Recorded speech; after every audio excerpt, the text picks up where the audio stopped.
Okay, I'll now call the December 14th, 2021 special council meeting to order. The chair would entertain a motion to, by minute action, excuse the absence of Councilman Johnson. So moved. Second. Moved by Councilmember Pollock, second by Councilman Gamroth. Please cast your vote.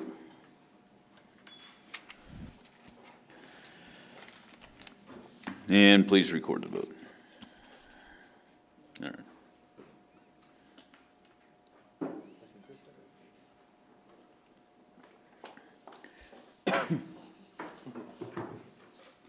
With all members voting aye, motion passes. Chair would entertain a motion to approve the following item: accepting an agreed donation from BP Products North America Incorporated. So moved. Second.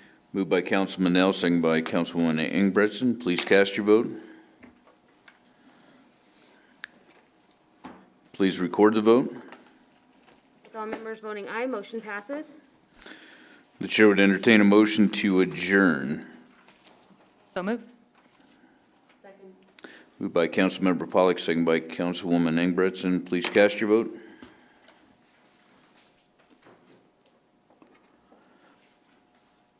And please record the vote. With all members voting aye, motion passes. All right, we'll move on to our regular work session agenda, council meeting follow-up. Mr. City Manager. Thank you, Mr. Mayor. Good evening, everybody. I do not have anything in this particular part of the agenda to offer tonight. Okay, anybody else have anything? All right, we'll move on to the Ford Wyoming Center Facility Use Study. Mr. City Manager. Thank you, Mr. Mayor. As council is likely aware and will recall, this is an opportunity to consider the event center in a bit of a different way. And certainly, fortunately, in the context of a partnership as well. Council also would note that we are in the process, as a matter of fact, of going through a rather significant facility assessment process that you all approved here very recently. The event center, without a doubt, Ford Wyoming Center, is a part of that. The problem is that the limitation that we would experience with this level of an assessment is that you will likely see results that offer recommendations pertaining to physical plant repairs and improvements that need to be made to operate the Ford Wyoming Center in the manner that it operates today. The idea that we're proposing this evening, and Visit Casper will go into a lot more detail with Ms. Kaufman here this evening, is the notion that the way in which we use Ford Wyoming Center moving forward into our future in this community might need to look a little different than the way we've done the past 40 years. You know that the event center was built 40 years ago, and indeed the way in which business was done at that time and the way in which events were hosted and so forth is different perhaps than what we might see for the next 40 years. And it's certainly my hope that we can do the right things now, that we keep this building relevant and on the cutting edge for the next 40 years as well. So with that, Mr. Mayor, if I may defer to Ms. Kaufman from Visit Casper. We also have representatives of OVG here tonight as well, should you have any questions of them. But if I could defer to Ms. Kaufman to detail the elements of this partnership, I'd sure appreciate that. Ms. Kaufman. Mr. Mayor and members of council, thank you so much for being here. I'm pretty sure Carter covered most of what I'm going to touch on tonight, so I will try not to be redundant. So thank you, Mr. City Manager, for that setup. We did see some of you at our breakfast this morning celebrating some of the impacts of tourism, so I appreciate your attendance at that.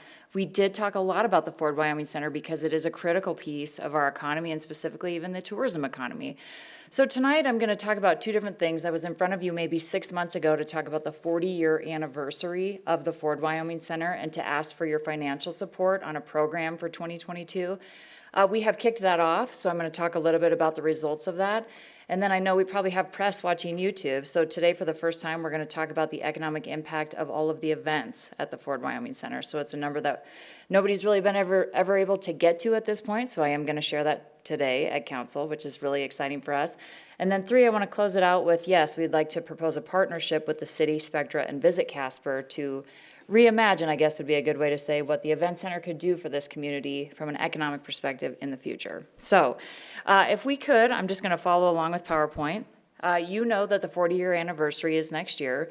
In 1979, the Casper City Council voted to use 1-cent funds to fund the Casper, at the time, the Casper Events Center. The facility came online April 17th of 1982. It was $22 million and it was fully paid for. And again, that was by 1 cent. So I thank God every day for the people who had the vision to vote for that, because I think about what our landscape would look like if we didn't have that facility, and it would certainly be much different. So at the time it was built or designed to hold around 9,700 people in the arena, which that number shouldn't surprise you. I think it holds just a little over 8,000 today. Brad, if I misspeak, let me know. It was right now, on average, 200,000 people go through the door. They have about 165 event days per year. So when we get to the reimagining piece of this, we're going to talk about, have we sold out a show at the 8,000 plus seats? Do we need extensive facilities in that space, or do we use the space in a better way to maximize the return on that facility? And we'll get to that.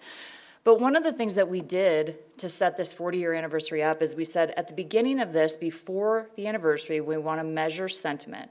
How do residents feel about that facility?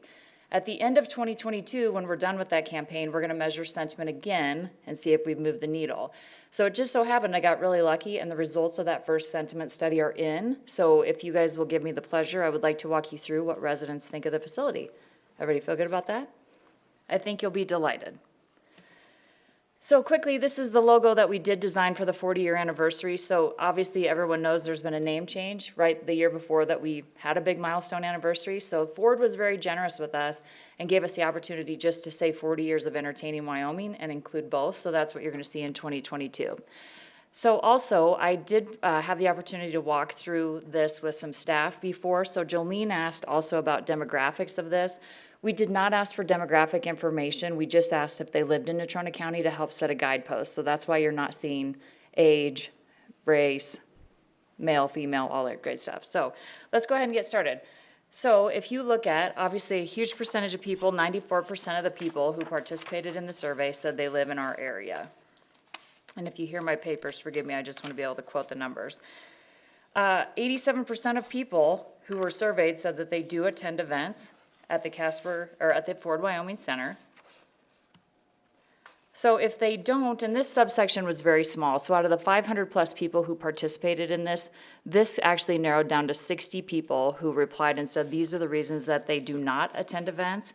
40% said the tickets are too expensive, 33% said they don't like the events that are hosted there, and 31%, which I think this is an opportunity for us, and we've talked to the Ford Wyoming Center about it. I don't know when the events are happening. They do a great job. It doesn't mean that they're reaching everybody, so I think there's maybe some opportunity there. On average, how many times per year do you visit the Ford Wyoming Center? Well, if you add those two largest blocks up, just under 80% of people attend an event at the event center 1 to 5 times per year. So it's actually touching quite a few people who live in our county, and it's touching them multiple times. So it could be for a trade show, it could be for a youth sports tournament, but people are accessing the facility and for multiple reasons. How would you describe your most recent experience? So you can see that people are satisfied, somewhat to very satisfactory. Very few people said they're not having a good experience. At the end of this, I am going to share some of the comments that people had, and I think they're probably things that you're hearing as council too that were pretty consistent about opportunities for change. Let's see. Please rate the Ford Wyoming Center so you can see 3 stars, 4 stars, and 5 stars are far more. So when you add 4 and 5 stars, 63% of people gave you a 4 or 5 star rating. So this one it probably isn't going to be a surprise to you either, but what type of events do you attend at the Ford Wyoming Center? So trade shows, concerts, and sporting events. So again, those high school sports specifically, or youth sports, really chart high at the Ford Wyoming Center, so that's what your residents are telling you as well. So this one you guys will love. No one thinks your tickets are underpriced, which is shocking. I would have taken the survey just to had one. But anyway, so no one thinks your tickets are underpriced, but you can see priced appropriately, or people think that they're too high. And the people who don't obviously buy tickets aren't sure. Okay, in your opinion, let's see, how do you perceive it? I think I skipped one. Nope. Okay. In your opinion, please select which statement best describes how you perceive it. So the green one, which is cut off, says a facility that generates positive economic impact for your community. The second is a nice to have amenity for our community. You can see very few people, only a few percent said an unnecessary amenity. So I think sometimes the loudest voices we think are the most voices, and not necessarily true in this case. So, you know, we've all heard, oh, it's on the back of the taxpayers. Well, this in a survey of 500 people who live in your county said, that's not necessarily, I don't see it that way, which is really good news for us. Burden on the community, and then unsure and neutral because they just either were new to town or they're unfamiliar with the facility. How likely are you to purchase a ticket in the next year? So somewhat to very likely, which is good news. How likely are you to recommend the Ford Wyoming Center to a friend? So again, those numbers are much higher than people who are somewhat to not very likely to recommend it. So how satisfied are you with the service? I said to Brad earlier in a meeting that if this would have been on the meeting side, these numbers would have been even higher because the Ford Wyoming Center just crushes it when it comes to service as far as events and conventions and meetings facilities. So very satisfied to somewhat satisfied. So again, we were pleased to see those numbers. This won't surprise you, but a lot of people are upset they can't have their pocket knife, right? So anyways, how important do you think the Ford Wyoming Center is to your quality of life? Most people said somewhat to very important, so that's the good news. They understand the value and the economic impact of what that facility does for our community. How important is it to our local economy? Somewhat to very important, obviously rated high. Not very many people said not important at all. In the future, how likely would you be to support a renovation of the Ford Wyoming Center? So obviously we would have some work to do around this. This is the first time anybody's ever even asked a question like this. Just for those who are watching on YouTube, this isn't anything that we're even in discussion about today. But it was an interesting question to ask, to say what would the support be if you went today, right? So it's more people would support than not. If you could change one thing, what would you change? So this did come up, ticket prices, type of events, but we also heard security. We still hear things about the seats. So I think there's people who probably don't know that the seats have been replaced. Some of it was concessions. So either you want really fattening food or you want healthy food, somewhere in the middle, I don't know. But we continue to hear that as well. And those are all things that are easy to overcome, in my opinion. Okay, so that's what so far. So we're going to do these exact same questions 12 months from now, after we do the 40-year celebration and all of the marketing around that and the videos and all of the things that tell the good story about the Ford Wyoming Center. And we'll measure again, and I'll bring those results back to you, and we'll compare them. Fair? Okay, so the second thing is we've worked with Brad's team pretty extensively to figure out what the events are, what the impact is of the events in 2019. So he sent us all the data, we ran it through our calculator, so I want to be clear, this is not necessarily the economic impact for the facility that I'm speaking about, it's the events that were held in the facility in 2019, and it's just over 25 million. So it's a very significant number. I've stood here before with you and said 13.9 of that is the state high school tournaments.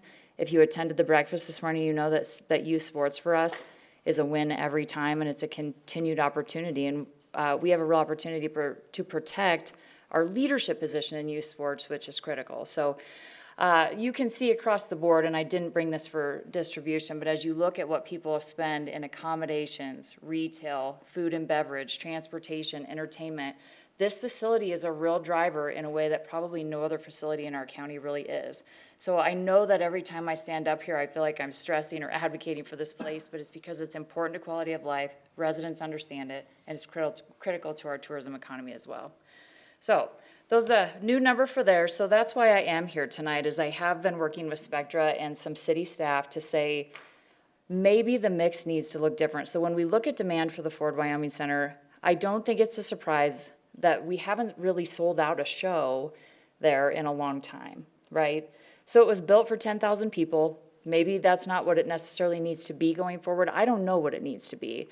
But what I would love to do is be able to measure demand and future demand of that facility. What does it need to be for the next 40 years, right? How do we continue to keep it relevant and make it the premier entertainment center still in the state of Wyoming 20 or 30 years from now?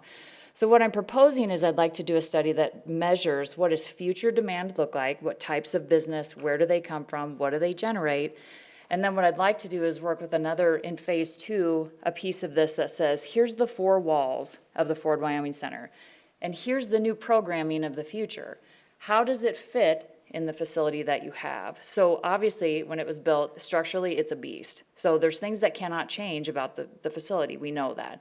But what can change, we don't know, and what the future holds, we'd like to better determine. So that's what I'm proposing. So we do have 2 proposals from consultants that have come back to our office. The first one was around $90,000, so it's about $45,000 to do the demand study and $45,000 to do the architectural. We had a second one come in that's around the $60,000 range. So Visit Casper, the board has not yet determined which consultant to use, so my ask tonight would be, would you be willing to consider a 3-way partnership with Spectra and Visit Casper on a maximum not to exceed $30,000 for the city's part of this study? And with that, Mayor and Mr. City Manager, I would entertain questions. Councilman Kathy. Was the CNFR included in the sports activities? Okay. I just didn't know which category you had put it in, so. Yep. Very good. Yep. Thank you. Thank you. Councilmember Pollock. Thanks.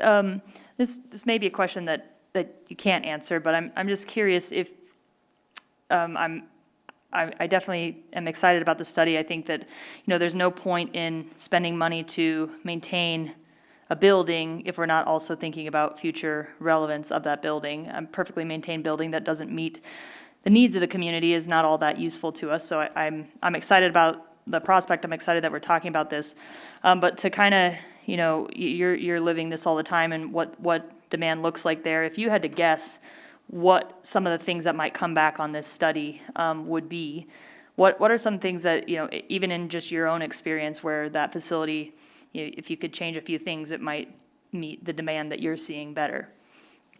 So I would say 2 things. We've been trying to solve the convention center problem for a really long time in our community, and we haven't seen a full rebound in the meeting space because of COVID, and I don't think we're going to start to see real true rebound until probably 24. So while I think meeting space is going to chart pretty high on this, we just don't have a lot of options in the state of Wyoming that will seat 600 or 700 people. Obviously, the arena floor does, but it doesn't have a lot of meeting space or accommodations tied to it. So if I had to predict, I would say some meeting and convention space instead of maybe arena or show space.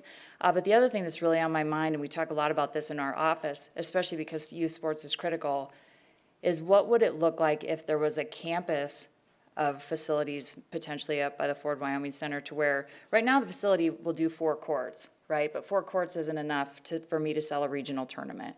So if there's other activity or infrastructure that goes along with that to make that more of a campus, how do we do that for youth sports in a way that's similar to Sioux Falls, South Dakota, or Rapid City, right? We're not them, but I do think that's where some opportunity lives for us in the future. Great question.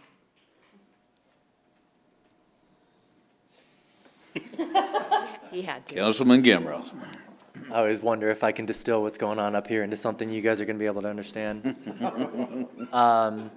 I don't know if Brad with Spectra was planning on speaking at all, so I don't know if maybe my question's more appropriate for him or if you're able to answer it as well. But my guess is because Spectra is willing to put up 30 grand as well, that they see potential to continue reducing the subsidy, to continue generating more revenue through a different use of this space. Is that incorrect in assuming that part of the results of this study is hopefully opportunity for us to generate more revenue with the facility, to get, like you said, meetings, conventions, we can seat 600-700 people but can't break them out or anything. Could we be bringing more people into this community if we could use this space differently? So I'm going to say one thing, and then Brad, if you have something you want to add, I'd love that. I think when Brad and I talk about that facility, where you reduce your subsidy is more event days, and you have more event days when you have different things that can happen concurrently.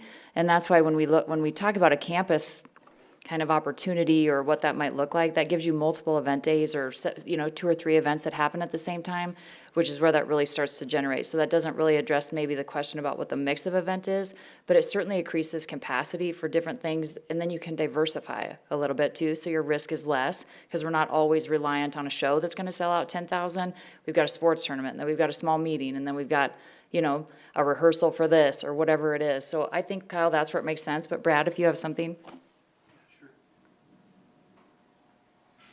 Yeah, thank you, Councilman Gamroth.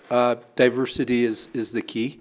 And like we were talking today with my boss, is that you still have that same staff structure in place, but if you're able to add more ability to do, instead of 200 event days per year, 400 event days per year, you're able to utilize that same staff, maybe add 1 or 2 people, but still have that same core and develop more economic, financial monies through that method. So yeah, it's about the number of event days, and right now we're limited. Our schedule from January 1st until the end of June is packed. We don't have much room for growth at all. If we had other resources, yeah, we could grow and have a lot more events. So exactly what Ms. Kaufman said. Thanks, Brad. So just quick follow-up. I think it's, the answer's already been given, but essentially the way that the event center is laid out right now, it's sort of a all-in on one event because we don't have the ability to break out the floor space or anything. You're going all in on one event one day, whereas with the square footage of this facility, if we had, if we remodeled it to, essentially the goal is to host multiple events on the same day, because right now we're kind of all in. You got a concert and that's all we can do up there for that night. Yeah, exactly. A classic example is, we've had several calls about doing things during CNFR for parties. Well, guess what? We have no place to do that. We utilize the TAC room. We use all the concourse for booths. We don't have any place that we could have pre-parties or post-parties for CNFR because all that space is fully used now. So exactly. Councilman Nell. So I've got like 3 different comments. One is, I know, and it showed on the graphic, people get really frustrated with the price of a ticket to attend there. And I know this being a businessman, that if we got more, when you bring in an act, they cost you X amount of dollars. So you decide how many people you think you're going to get, and that's what sets your ticket price. So what I can tell the community is if more people get involved and start attending these shows, it brings the ticket price down. Is that correct? Well, Councilman Nell, yes, you are in the entertainment business, so you know it quite well. One thing that probably most that don't understand is that we don't set those prices. A lot of people think it's the Ford Wyoming Center setting those prices. It's not. It's the acts who set those prices. It's the agents. It's the promoters. And obviously they have that nut to cover on their costs. So the more people that come, yes, we can prove that we're going to sell out that show. They can probably look at that and look at those ticket prices in a more or less expensive vein. I was just trying to think of a way for the community to help drive the ticket price down, and getting people into seats is one way to do that. So, and with that said, I know one of the biggest complaints that I've ever heard is just getting in the door. On a cold day, there's a security line you got to get through and tickets, and you're standing out in the cold for what could be 20 minutes trying to get in the building. And so I know that's one of the complaints, and hopefully the study will come back and show that. But lastly, I just want to say, to start off the new year, I know there's a big celebration there New Year's Eve, and I would love to see the community come out for that. It's a very affordable opportunity for you to come. I think tickets are $75, but that includes a prime rib dinner. If you choose not to go to the dinner, I think they can get in for $10. Is that right? Yeah, we're still working on that. We're hoping to sell out the dinner so we don't have to worry about the other avenue. But and that's the kickoff to the 40th anniversary celebration for the building. And kudos to the city and to Visit Casper for supporting that and helping us, put it together. That's really the kickoff. We're going to be announcing the big ticket winner, which will provide 4 tickets to 1 winner to every event in the Ford Wyoming Center for the next year. So that's really exciting as well. And just, you know, a way to say thank you to the community as well for 40 years of having this building. Anybody else? Just as a point of discussion, Mr. Mayor, if you will, I guess I'm all for this. I think we need to have a vision. We as a council are we're very keen on setting goals for our future, and this is right in line. This is our biggest money generator in our entire county, let alone our city, and so I'm all for it myself. So we can have a plan and a place to go. Mr. City Manager, the direction you're looking for tonight is a thumbs up or a thumbs down, up to $30,000 on our behalf to get this study completed, correct? Mr. Mayor, members of the council, that's correct, and I would let you know that I would appeal probably to the CARES Fund in order to support this, whether it be 20 or 30, and I'm hoping it's 20, of course. And so if that's okay with you, I would have you keep that in mind as you consider the direction of your thumb. Okay, did you have? We do have the funds, correct? That's what you're saying? Correct, yes. Ms. Kaufman, did you have something else? I just had one other comment, that the reason we're in front of you outside of a budget cycle is because there's potential for federal dollars in the future around this project. So ARPA funds obviously have come to cities and the county, but even outside of that, there's some opportunity through the Survive, Drive, and Thrive program, potentially with the governor, EDA funds. So that's why I'm actually asking you, not in a budget cycle, so I just wanted to make that note too. Okay, anybody else with anything? That was my question. Thank you. Okay, are we good? All right. Great. So one of the things, if you guys don't mind, if you'll give me the liberty, I brought a video, and some of you saw this morning. So as we continue to work on campaign pieces for the 40-year anniversary, this is actually a video that we've done for the Ford Wyoming Center that will be resident facing. It takes like 30 seconds. You guys good? If we do it, and then I'll get out of your hair. Oh, there's no.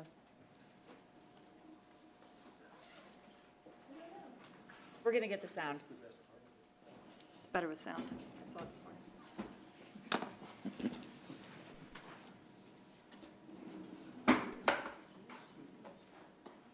If not, we'll email it to you.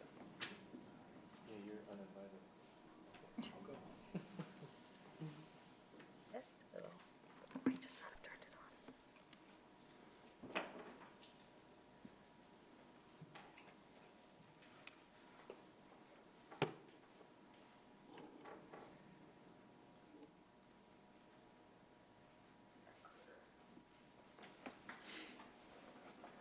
You meant 30 seconds to get it going? Is that right? I thought we were just supposed to read the closed captioning. Narrate, I'll play it, and you say the words. I'll sing. Okay. There you go.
And that's all I have for you. Thank you so much.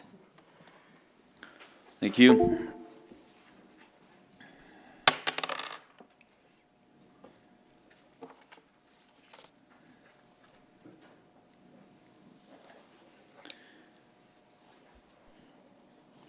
All right, we'll move out of that straight into utility rate changes for water, sewer, and refuse collection. Mr. City Manager. Mr. Mayor, I am ill prepared to provide you a blood pumping video for water rates and sewer rates. I hope you'll forgive me. Next time I'll work with Visit Casper on that one though, as well. It is that time of the year where we need to talk about rates.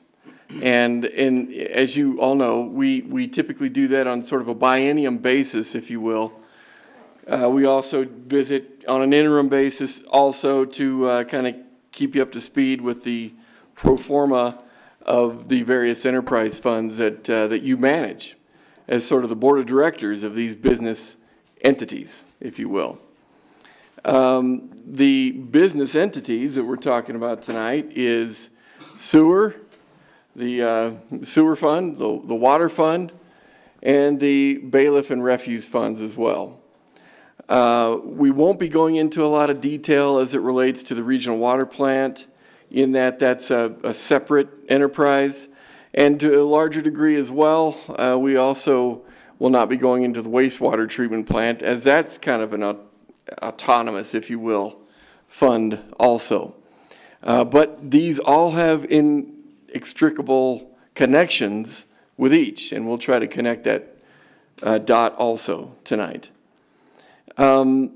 We have a tool that we've developed over the years that help you see the response with regard to a number of factors with each of these funds. Typically, of course, some of the larger contributions are capital, and they influence a lot of the activity of these funds. In some cases, the infusion of 1-cent dollars creates a lot of response in these funds as well, particularly if you decide to move it out or increase it. The other thing that we're going to be facing this time around is with regard to inflation. And I think a lot of the question that you should probably wonder about is whether or not we're adequately capturing inflation. I heard today, as a matter of fact, that PVC pipe, which, as you might imagine, the sewer and water fund depends largely upon, is increasing to the degree of like 142% right now, which is alarming for me. And part of the question you'll need to deal with is whether or not we are, investing the right dollars to offset those increases. PVC isn't the only commodity that we worry about. Chemicals certainly are as well, and some of those other things that just really push the envelope as it relates to the expense side of this equation, and how far investments you make will actually go. Why don't we go ahead and start with the sewer fund as it relates to some of the dynamics we're concerned about, and we'll work our way through all of these discussions tonight. I would certainly invite your questions as we go through this. I apologize that we're having to present these issues in this room.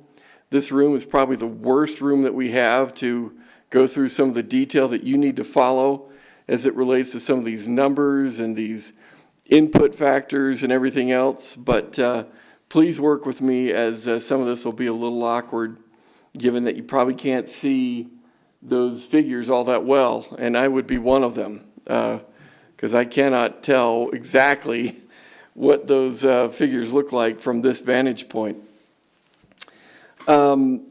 What I can tell you, however, is that each fund has its individual story to tell. And the sewer fund is certainly no different in that regard. Thank you. That does help. Let me give you a little bit of an orientation as to how this chart interacts, if you will. As you can see on the spreadsheet portion, and you'll see this throughout the funds that we have here, the yellow portions capture, the largest dynamics, if you will, that you will want to evaluate. The rate increase, obviously, at 11% that's being proposed at this point would be one of those. The other major dynamic is with regard to how much 1 cent funding you'd like to see come into the fund. Right now, history is, projecting a $500,000 input. Council has the blessing and authority to consider whether or not $500,000 is enough as it relates to the relationship that 1 cent has to the sewer fund.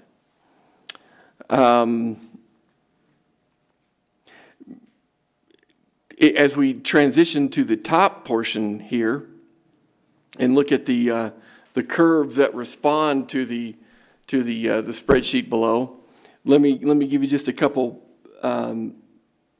again orienting items here. That big fat red line at the bottom tells you that that fund is broke. So any trending in that direction is problematic.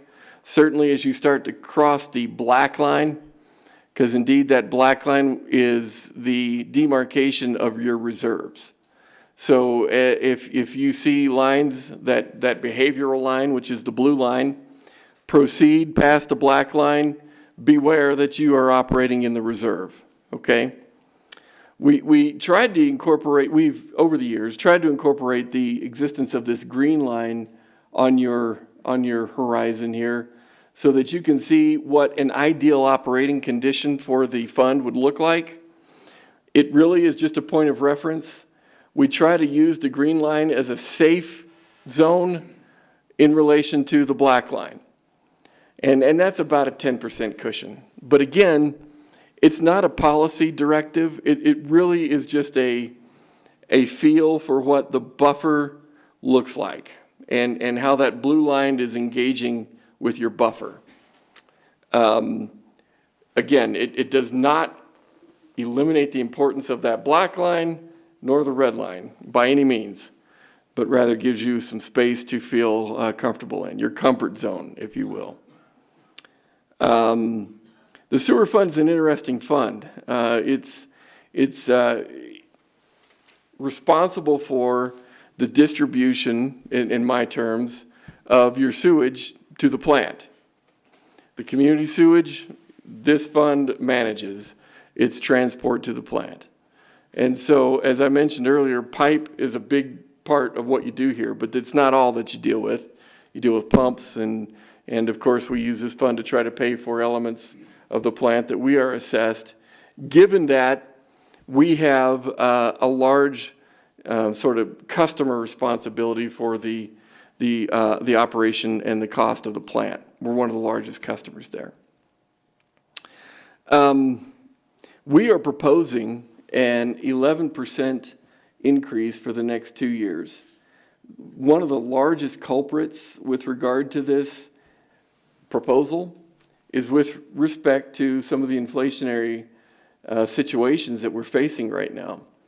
I would tell you, in the 20 or so years that I've been dealing with rate management on funds like this, 6% and maybe north of that, if necessary, is probably the largest that I've seen as it relates to inflationary pressures that we're dealing with right now. And without a doubt, when you consider that how big that is or could be, it's hard to escape or ignore what happens when you don't deal with those pressures.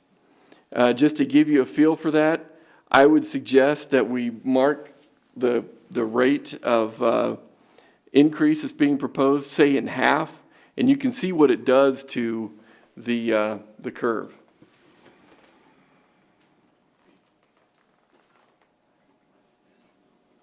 Councilman Kathy. One thing that I wanted to mention when the city manager was talking about the black line, that black line is actually, I believe, state mandated reserve amounts that we have to maintain in that fund. Is that not correct? Mr. Mayor, Councilman, I appreciate that question. It would probably be more appropriate to say that the state does expect that a good business practice would be to have a reserve policy. That black line represents what our version, your version of that reserve policy is. Which means that you have mandated that we have a 90-day operating reserve in this fund, and actually through all the funds. I think that's a pretty consistent threshold, as well as 1 year's worth of depreciated capital also. And so that black line ensures that you are maintaining your policy directive. So as you can see, with that change in rate that we're proposing to a half, I believe, of what it is that we suggested, what happens to that blue line? We go south very, very quickly, and in 2 years past this biennium, you have real problems in the fund. And of course, that assumes that you wouldn't do anything from a capital standpoint to offset the expenses that this would otherwise require. And so from that standpoint, you would obviously be thinking about this differently if you decided, rates were going to be kept at a minimum. To bring that back into focus with regard to what we're proposing and what it is that the CPU Advisory Board agreed to as well, we believe this performance of the blue curve is much more appealing, pertaining to remaining solvent and financially healthy in this fund, as well as keeping up with a more aggressive capital agenda that we are proposing for this coming 2 years. We're hopeful that the dollars that we're mapping out from a capital standpoint will go as far as we initially thought. But my guess is, thank you, my guess is that given the inflationary pressures that you're facing, the 6% that we've accounted for here may not be enough, and our capital dollars are probably not going to go as far as we hope they will right now at this point in time. Councilman Nell? Well, as far as our citizenry goes, I could see them looking at this and seeing an 11% hike in sewer, 6%. So, and since that's all tied up in one bill, they're going to have a 17% jump in their bill. What they don't understand is we subsidize our bills for our constituents rather greatly, more so than most cities do. And the other thing I guess I want to make sure that's very clear to the public is we don't create inflation. We are also we're a product of it. The city is feeling the same inflationary rates that the average citizen is feeling. We're not creating this. And so if we don't do this, unfortunately, and it's one of those things when we're already paying higher rates on everything else, and it's going to cause a riffle, I'm sure. But if we don't do this, we don't have the ability to supply water and sewer to our people. So I don't know how we get around this. I mean, I'm asking you, I'm putting that out there publicly because I want you to tell me that what I'm saying is correct. Mr. Mayor, Councilman, I would agree with your assessment. And the difference that we have as consumers, as well as producers in this situation, our basket of goods is far greater than what a typical resident would experience. We have to buy PVC, we have to buy treatment chemicals, we have to buy, equipment and parts, and again, a lot of pipe and so on. And each of those, as a part of that basket of goods that contributes to what I would consider a municipal cost index, is significant and hard to keep up with. As I mentioned, PVC, a 142% increase is no small jump. That's $8 per foot to $20 per foot. That's enormous in our world. Gas is going up, as we all know. Steel is crazy in terms of the cost increases. And as a follow-up, we also have more mandates that we are having to follow now. When our wastewater is released into the river, it's cleaner than the water we're drinking in our homes. And the requirements that are being put on us by the federal government and the EPA and the clean standards, and even on our freshwater side, we ozonate our water. Now we're going to have to start ultraviolet lighting it, and that money has to come from somewhere to pay to do these things. So these mandates are not things the city is coming up with. These are things that are being put on us that we in turn have to figure out how we're going to pay for this. And at the end of the day, our water and our sewer and our garbage is still cheaper than just about anywhere else because of the way we subsidize that for our people. So I just want it very clear to the constituents when they see these rates are being raised that they're still paying less than most anywhere else they want to live, and we're only doing this because we're being mandated to do it. We don't have much of a choice at this point, so. Councilwoman Engbretson. Does this give any kind of room to put into savings for any kind of the improvements that we do need to have at the water plant itself? Mr. Mayor, Councilwoman, that's a fantastic question. And the reality is this does not set a lot of savings aside with respect to rebuilding the water plant, which we know is on our horizon.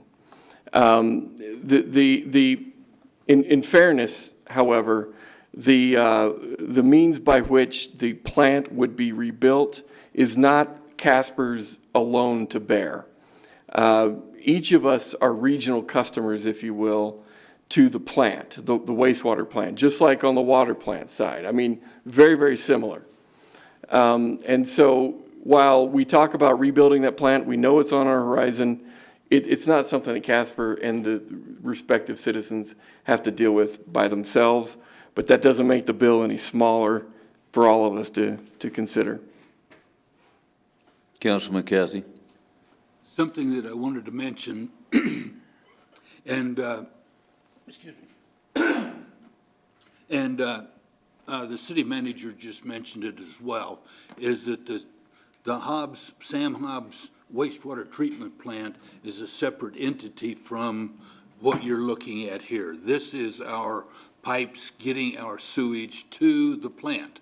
And even with these increases, I believe we're still looking at roughly a 200-year replacement schedule, which 300, okay, still it's, yes, the pipes we're putting in the ground now, there is not a person sitting listening to this that will ever see it being replaced if we stay on this schedule. So that's something else that the citizens need to understand too, is this is not a 20, 30-year replacement schedule. This is a 200 to 300-year replacement schedule just to maintain where we're going. And so that's something that I wanted people to understand. The other thing that you alluded to with the Sam Hobbs wastewater treatment plant is that we are still looking at the EPA's rulings for nutrients, which is what's going to drive that big thing, nutrients and selenium, and they're still looking maybe 10 years before those rules will even be written.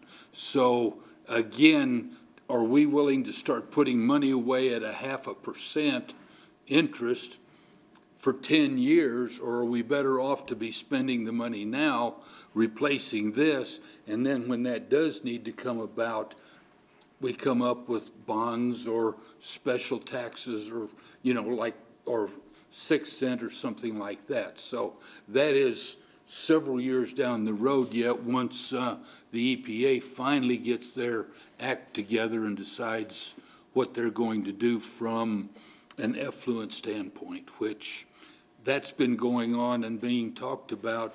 I was first elected to council in 2013, and they were talking about this issue back then, and basically nothing has changed as far as those things are concerned. So that's kind of the schedule for the wastewater treatment plant. Just wanted to give a little history from being on those boards and things. Councilman Gamros. Thank you, Mayor, and thank you to the other council members for your comments. I'm in agreement with them. Councilman Cathy mentioned the fact that these sewer rates are based on a model that expects us to replace the lines every 300 years. Carter, could you please let us know, have we done any sort of assessment? You know, our streets, for instance, we know they're 59 out of 100. Do we have any idea the condition of our sewer infrastructure historically and currently? Thank you. Mr. Mayor, Councilman, thank you for bringing up that that grading sort of feature as it relates to our streets asset. And you'll hear soon, as a matter of fact, that in order for us to jump from a 59 all the way to a 60, we're going to need like $4 million more a year in streets. Just a side note to kind of prime the next conversation. Let me give you a feel for a similar metric here.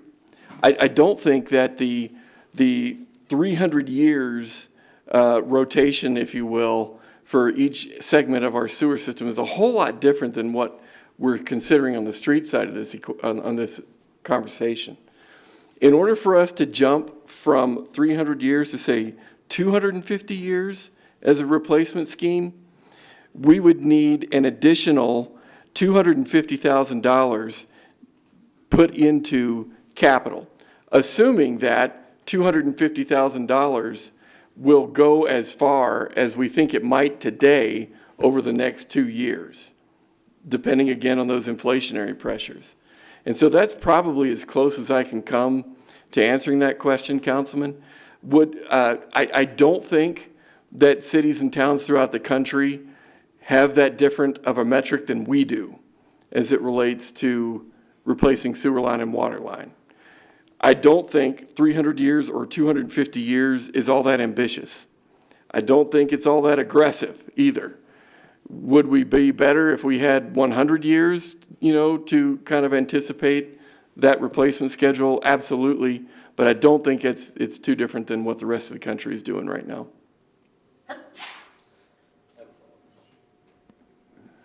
Good. Thank you. Councilman Nell brought up the fact that the 1 cent currently subsidizes our utility rates. This model is, what's baked into this model is the assumption that that passes next year. How is the model affected should, for one reason or another, the 1 cent fail next year? I'm grateful you asked that question, Councilman. Mr. Mayor, if I may, why don't we go ahead and alter that so you can see exactly what happens? Heck, let's just say 250 instead of 500, because 0 would probably freak you out. It would be way too dramatic. 250,000, let's see what happens. Assuming that our capital agenda does not change, and we remove 250,000 from the 1 cent agenda, you can see how fast, how precipitously we drop toward the black line. Remember, the black line is an indicator of when you're starting to enter into reserves. You would be in reserves for the next several years. Now, if we took out the 250 and just assume 1 cent should not fund this at all, and we don't have any other offsetting revenue that we don't make up for in the rates, this is where the real dramatic effect comes into play. We are careening, if you will, towards the red line and hovering way too uncomfortably into the reserves. Now, without a doubt, sometimes using reserves to kind of balance, if you will, major capital need that is sort of a one-time thing is not that bad of a policy approach. But I would suggest, staying in the reserves and actually working your way down through what you have in reserves is not advisable. And this kind of a trend would not be something I could advocate for. We fix that by either reducing the capital agenda and obviously the expenses, that pushes it out, or you find other revenue, which unfortunately would be rates. Finding grants for every single project we do is absolutely not something we would rely upon because it doesn't work out that way. So you have to just consider revenue sources, and 1 cent has been a revenue source in this community for several years now, as a subsidy, as you were mentioning earlier. Councilmember Pollock. Thank you. While we're on this, wait, don't change it yet. Oh, don't change it, okay. Just for fun, can you show me what the rates would need to be, assuming $0.01, what the rates would need to look like in order to keep it between the black and the green lines? Absolutely. I'm going to start there and we can kind of see what it does. That's too much. If you'll notice too, while Jill is trying to find the balance there, you'll notice at the very far right of the column, you'll see what that looks like in terms of a monthly increase for an average residential customer. So as she's changing those things, and we're of course going to look at the demonstration above, keep your eye on that final column because that gives you a feel for what an average residential customer would experience on a monthly basis with each of the respective changes in percentages. But if I'm correct, you also have to consider the fact that this is just sewer, because Right. the same thing's gonna happen with water and garbage, and so those monthly bills are gonna go, they're not just gonna be affected by what we're showing here, they're gonna go through the roof, if we don't have 1 cent money to help subsidize our constituents. Mr. Mayor, Councilman, I think that's a fair assessment. So with a 15% increase, it looks like, I think that's what that final input was. Yes. You can see what happens, and that gets us back to a more healthy operating condition. I can't quite tell what that means in terms of a monthly increase each month, but those are, you know, for the sewer side, between $3 and $5 each month. Thank you. So really, the mechanisms that we have are to change the rates, adjust our 1 cent funding, or adjust capital projects, or leave it all as it is and let the line head towards zero, right? Yeah. In your opinion, are there capital projects that we can responsibly wait on? Mr. Mayor, council member, that's always a tough balance to find, without a doubt. Certainly, you know, there's always something we can talk about in terms of projects we want to put off and everything else. What we can't put off, particularly in the sewer fund, is the $1 million a year that we have in debt service to deal with the significant interceptor project that we are working with the state on completing, as well as some of the costs that we've already incurred in debt, if you will, in terms of getting some of the plant improvements that we've done in recent years. And so that certainly would be helpful if we didn't have that to contend with in terms of keeping these costs, you know, a little more manageable from a rate increase standpoint. But sure, you know, we can certainly talk about doing less replacement projects. And what would happen is that 300-year component would quickly increase to, you know, 350 and 400. And again, that's just a point of reference more than a serious analytical tool, you know. Thank you. Councilman Cassidy. The big thing that comes into play, and at the city breakfast last Thursday morning, I wound up sitting at the table with a young lady, and I am terrible at names, but she was in the sewer department, and I believe she was the head of one of that part of it. And she was saying that basically our sewers are in good shape. Even the old clay tile in the older parts of town are still in better than average shape. And so that makes me feel a little better about where we are on the 300-year replacement schedule, that we're not fixing to crater all of downtown because of the older pipes. So I think that was a very fortuitous conversation Thursday morning that goes along with all of this. But again, on the CPU advisory board, we looked at reducing that, and this was last Wednesday morning, but we looked at lowering the 1 cent, raising the rates, keeping the same 6%, because they were having the same issues that we were as far as inflation, people's budgets, the fixed income people. But by the same token, the 6% inflation, which right now I think we're almost at 7% nationally. So even our 6% here is projected lower, and that projection is carried throughout this whole scenario. So that's the other thing too, is that if we only have 1 year of say even 7%, if it drops back to 4% next year, this model will compensate for that to break us even, and we may not have to go ahead and raise the rates in the fourth and the fifth years that we're seeing here because of that inflation rate that we're plugging in. So this model does not allow us to say 7% this year, 6% next, for the following. You have to put in just one fixed rate.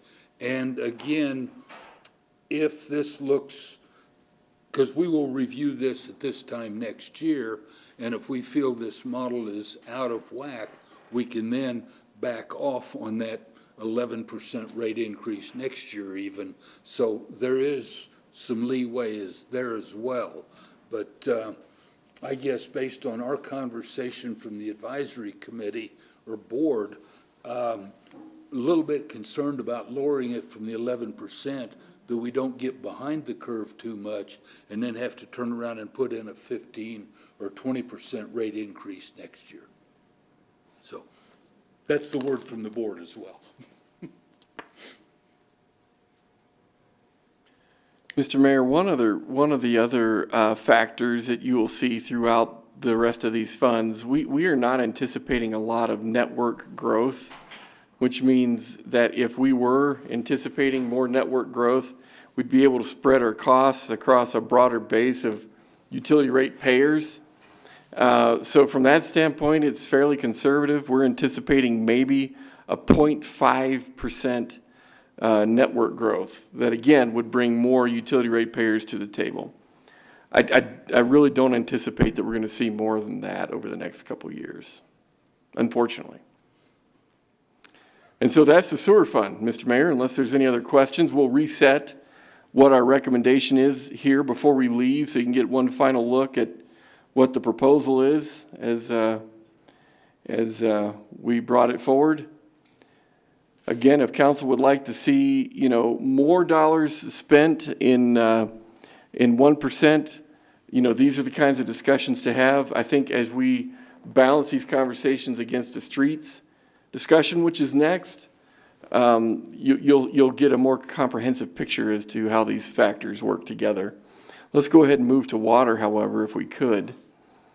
The water fund is not a whole lot different than what you're seeing here as far as some of the proposals and the issues that we're dealing with. Inflation is big here as well.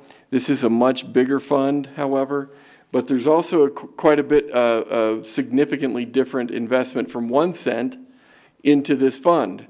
As you can see here, $2.5 million is what our standard has been for the last several years, and we don't anticipate that changing unless, of course, you would like to see something different.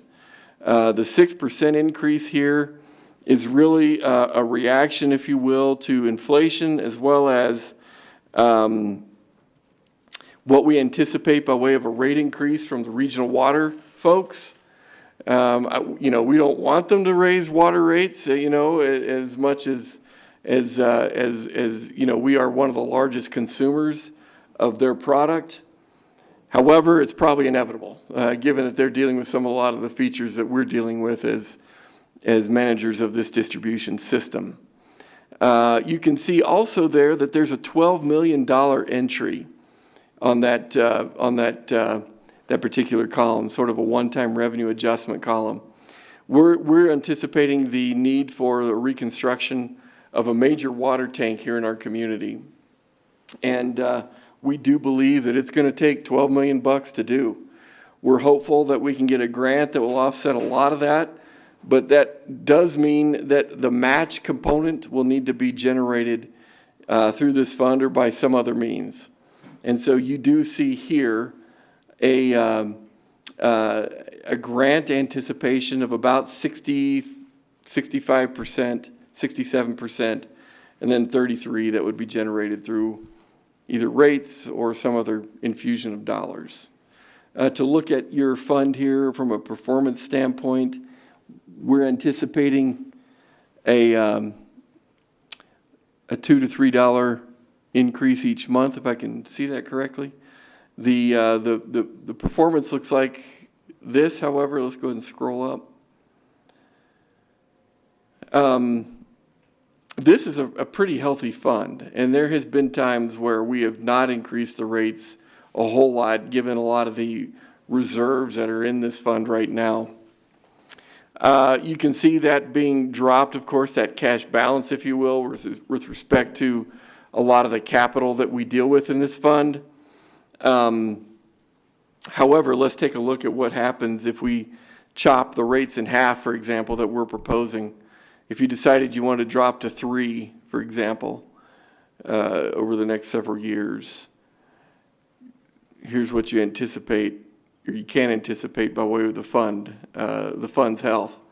Now, given that, you don't really get into the reserves until the next, say year 3 or year 4, depending on how you look at it, that may be okay because you have an opportunity to sort of counterbalance in future years that decline. And that's certainly a reasonable policy approach to take. And so council can certainly look at that and anticipate that, if you will. If you wanted to put in more investment from the 1 cent standpoint and leave rates lower, you're certainly going to get a much more positive response out of the curve that you see there. So let's just say we move it up to 275 and add another 250 here, if you will. For all the years? Yeah, you bet. That may be a way to counterbalance the inflationary pressures that we're dealing with. And you can see, that doesn't keep us out of reserves in the out years, the next 2 or 3, 4 years. But it does push it down the curve, if you will. And maybe that's okay. And of course, that would obligate us to consider what we would need to do to counterbalance that trajectory in 25 and 26. Councilman Nell. So my question for you, Carter, would be if we're gonna, we were considering a 6% raise, and even at that, it's going to, in the outer years, have us dipping into the reserves. Why wouldn't we just put it at 7% and feel the influx of the 40 cents a month it's gonna put on our constituents and keep us out of the reserves in future years and not put this kind of pressure on a future council to have to deal with? Would be my suggestion. Being a businessman, I don't like playing with reserves. And if we've got the ability for a 40-cent difference to keep us out of the reserves 3 years from now, I don't understand why we wouldn't put that at 7% and just get it done. Don't you agree with me? Mr. Mayor, yeah, that's a fair question. I think it really depends upon the policy approach that this group would want to take. Some councils that I've seen over the years don't mind leveraging their reserves a little bit here and there, and don't mind the dalliance, if you will, into the black line territory. I've tried to be a little more conservative than that for the most part, but without a doubt, I think the appropriate trajectory for the blue line to be heading toward that green line and working down that cash balance is reflected in a lower rate right now, and keeping a consistent lower rate over time versus a balloon payment that you would invariably need by trying to sacrifice 2 or 3% today. Jill, can I please ask you to show me the difference between the 6% that staff was proposing and the 7%, and seeing the difference in monthly charges to our customers and where it puts that blue line? So if you could go back to the 6%, which you guys were suggesting, and let me see where that line's at, and then go to the 7% that I'm suggesting. I want to see what a difference it'll do in the bill. Do you want to change back to the 2.5. The 2.5, yeah. While Jill is doing this, I wanted to put in your minds that we did pump up a little bit the capital agenda, again, to not only hopefully increase our efficiency, but also keep ahead of inflationary pressures. And so I think that difference is about $500,000, if I remember correctly. Is that right? Yeah. Yeah, see, I like that much better, and it makes a difference of about 50 cents a month to keep us and our future councils years from now and having to try to figure out where they're going to come up with those extra millions of dollars to to get that line back where it needs to be and keep us out of our reserves. I personally would be more comfortable at 7% than 6% that you're proposing. So especially for the menial amount of monthly charge it's gonna cost our constituents, but the long range forgiveness it gives us, if you will, for our reserves.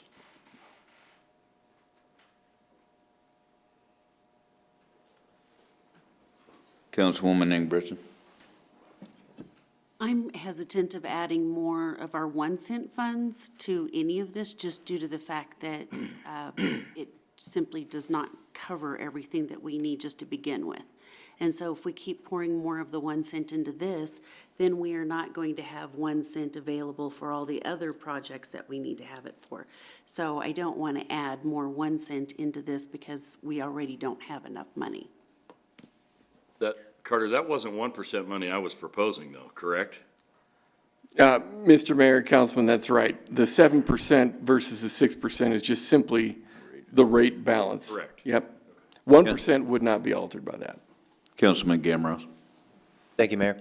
I'd like to concur with both council members. I agree with Councilmember Nell that we should be more conservative because of what I thought Councilwoman Engebretsen's concern was, the reliance on the 1 cent funding.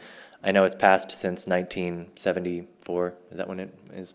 1976, I think. But I don't want to treat it as a given, especially considering the recent failure of the 6 cent specific purpose tax.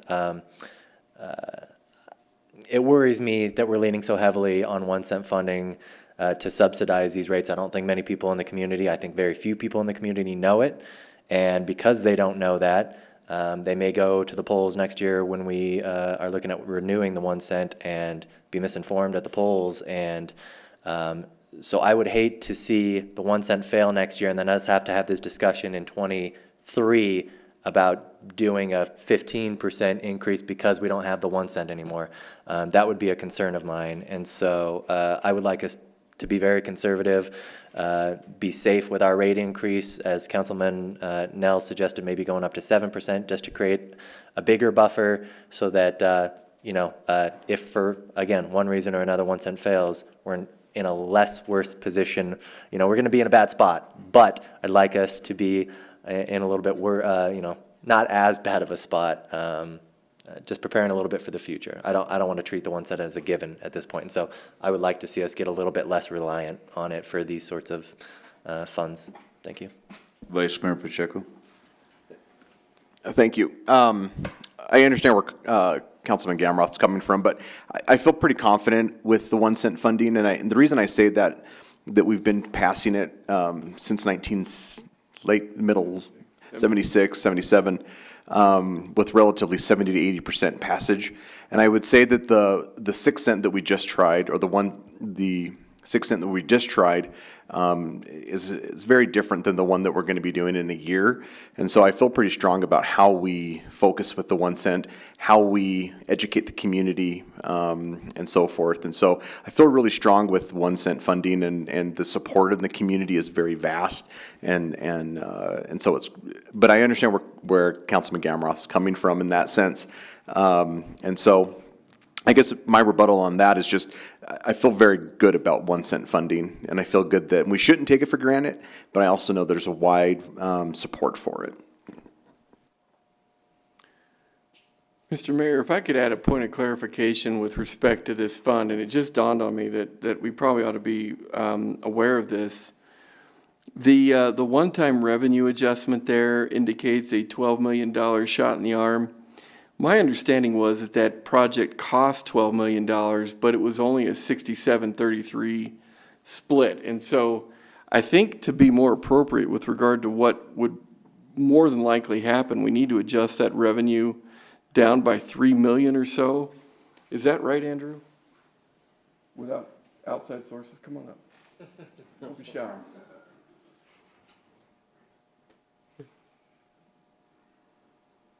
Mayor, Council, the city manager is partially correct. We're certainly going to chase a WWDC grant, but we are also hopeful for the use of CARES Fund or ARPA funds to cover that other $3.67 million shortfall, if you will.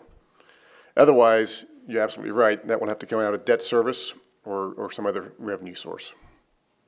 So, Mr. Mayor, for instructive purposes, particularly for me, because I'm hopeful that we can find money other than what the council has access to in other parts of the general fund.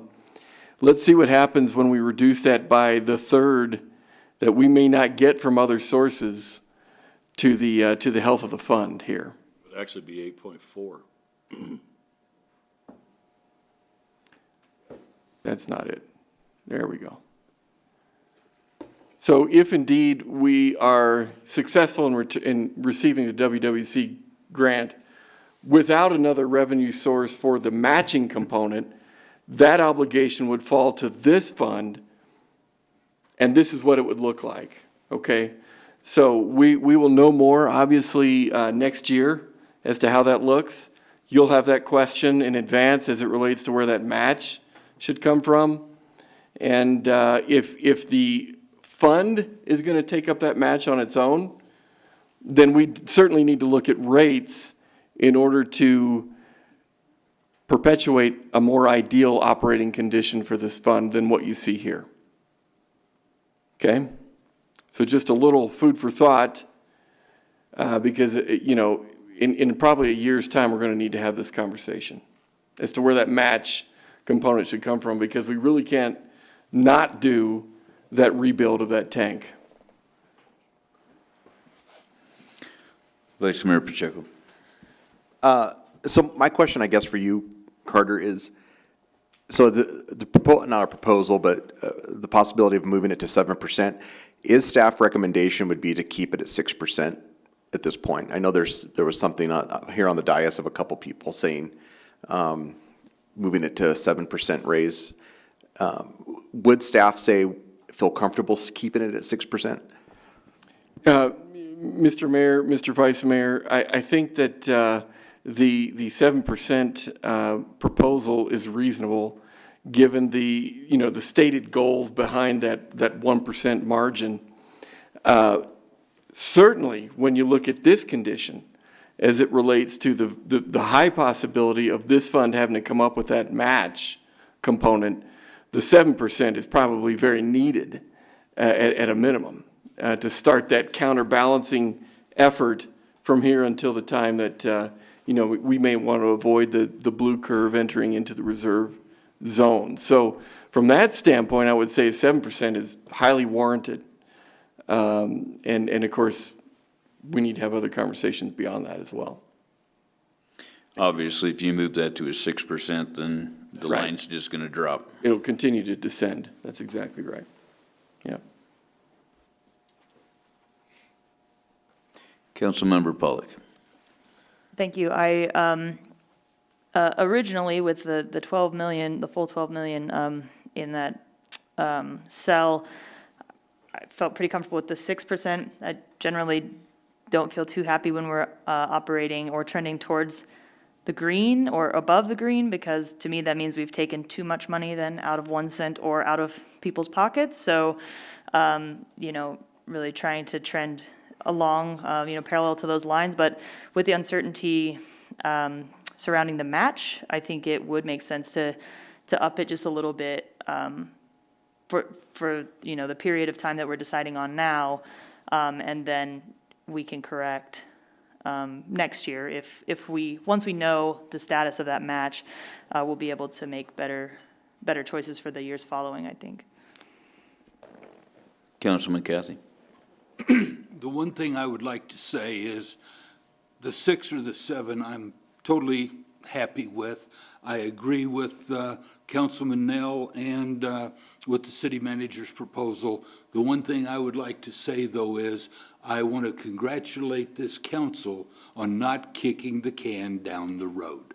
That is what so many times people do, and we are not trying to do that. We are trying to solve issues for the long term today. So I want to commend everybody sitting around here as the council members.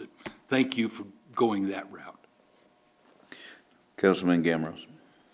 Thank you, Mayor, and thank you, Councilman Cathy, for the comments. I'm also not interested in kicking cans, so I'd like to have us address it. But in support of some of the comments we've made this evening, I don't know if we were going to get to it in other parts of the presentation, but I wanted to make sure it got out there. Included in our packet was also some charts comparing us to other cities in the state. And so I think it's just important for people to know that there's about 7 or 8 other cities in our state that all have higher water and sewer bills than us. And so, Rock Springs has double our retail sewer bill. And so just to put this conversation into context, I know people out there are feeling stressed financially and stuff, but to put it into context, Casper, the second largest city, still has, even with these proposed increases, we're coming in 7th or 8th in the state for those fees. So just to make sure that information's out there if folks are not looking through the packet and if it wasn't going to be brought up in our conversation this evening. Thanks.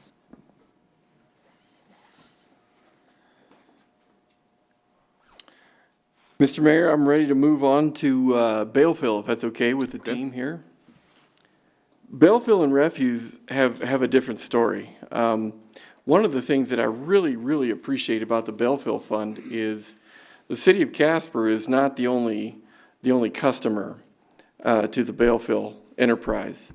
We have customers from around the region, and the value that brings is we are spreading our fixed costs across a much broader slate of ratepayers that come to the Balefill. And so from that standpoint, it's fantastic news, because those tipping fees are borne by folks other than just Casper residents. We have a lot of ways in which we can try to keep our costs and our rates relatively low here that we don't have in the other funds, incidentally. You can see here one of the major differences also here in this fund is there is no 1 cent contribution. That is flat zero, and it has been probably since inception, minus perhaps some capital improvements here and there. But for the most part, there have not been any 1 cent contributions, and so this is truly a self-sustaining fund. Now, we're also operating a little differently in terms of what, factors we're playing with here. You'll notice that the rate increase side of this is not in yellow. Cindy has recommended over time that the increases occur in more whole dollar increments, mostly because we have so many cash customers that come across the scales out on site.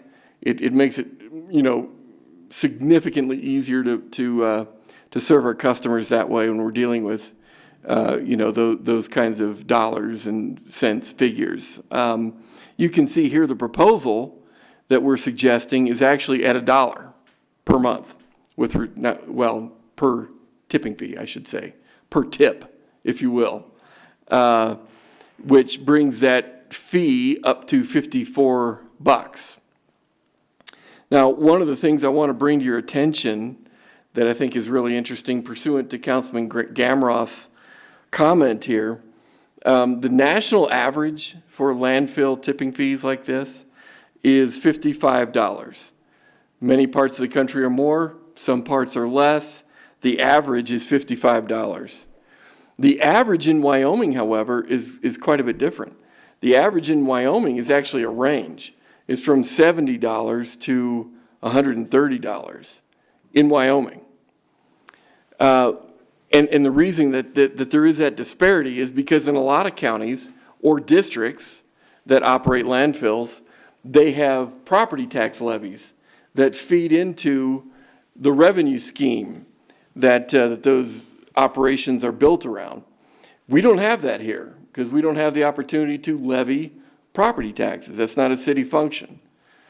Despite that, luxury, if you will, we still have been able to keep this rate below both the national average and well below the state average, which I'm real proud of. We are suggesting less than a 2% increase, as you can see here, and if we can scroll up to the pro forma behavior here chart, you can see a couple things that are really interesting. And one sort of warning trend I want to alert you to. You see a pretty rapid descension in the blue curve here. And that is primarily because some of the biggest expenses that we have in this fund is that of closing landfill cells and reopening other ones. And I'm told that rotation is about a 5-year life. So you can anticipate that when you open another cell and line it and all those kinds of things, you're going to expect about 5 years out of that, despite how tightly we pack all of our trash in bales and stack them like, real precise out in the landfill to try to conserve that type of landfill space or cell space. We are building landfill cells. We are opening landfill cells. But if you'll notice, in year 26, we have not rebuilt the savings account, if you will, to account for other cells that may need to be built. In comparison to year 22, fiscal year 22, we have the advantage of some margin there that we obviously are leveraging for the construction and closure of cells. By the time we get to 26, my sort of alert to you is we do not have the luxury of those dollars in place with the current, approach that we're taking right now. Our hope is that with some data that we're anticipating back and some study that we're doing right now, that we'll be able to prolong the use of our current cells. If that doesn't work, however, by the time we get to year 26, we are, don't have any answers as it relates to creating new landfill cells and closing existing ones. So while it looks really good from the standpoint of both dealing with a 6% inflation rate here also, as well as dealing with some current capital needs from a cell perspective, right now it looks good, but we're really not setting enough away to be prepared for 26 if in fact those 5 years come like we anticipate they may.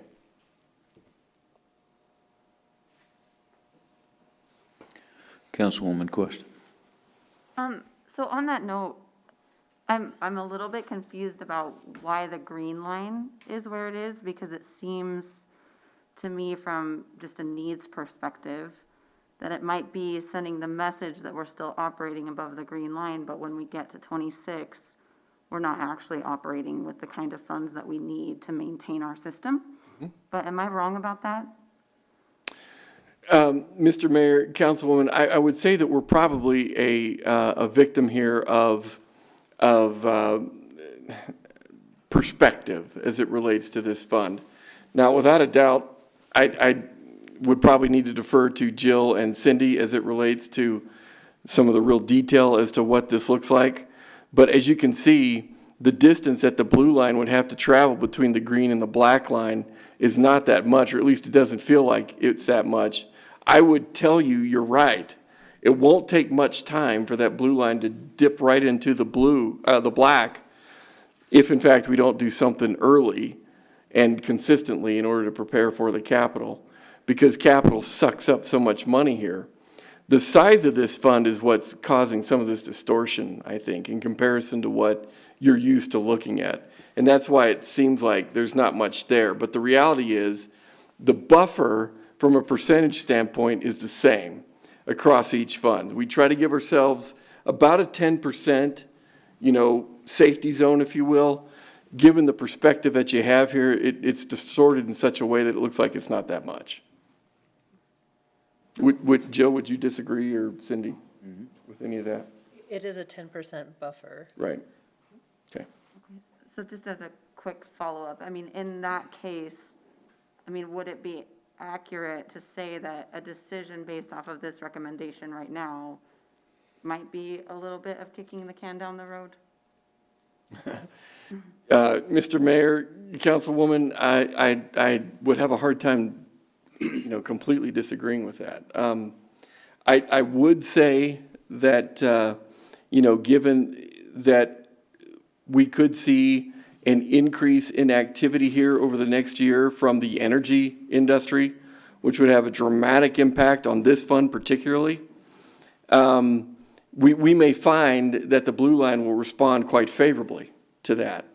And so if at this time next year, however, we don't see a lot of that activity coming through the scales at the bale fill, then doing nothing then would probably be legitimately kicking the can down the road. But I'm hopeful that the economic activity for this fund, particularly from the energy industry, will buoy us up, and we won't have to necessarily do that right now. Thank you. Councilmember Pollack. If I could follow up a little bit on what Councilwoman Quest was saying, just to clarify for myself. So the green line is calculated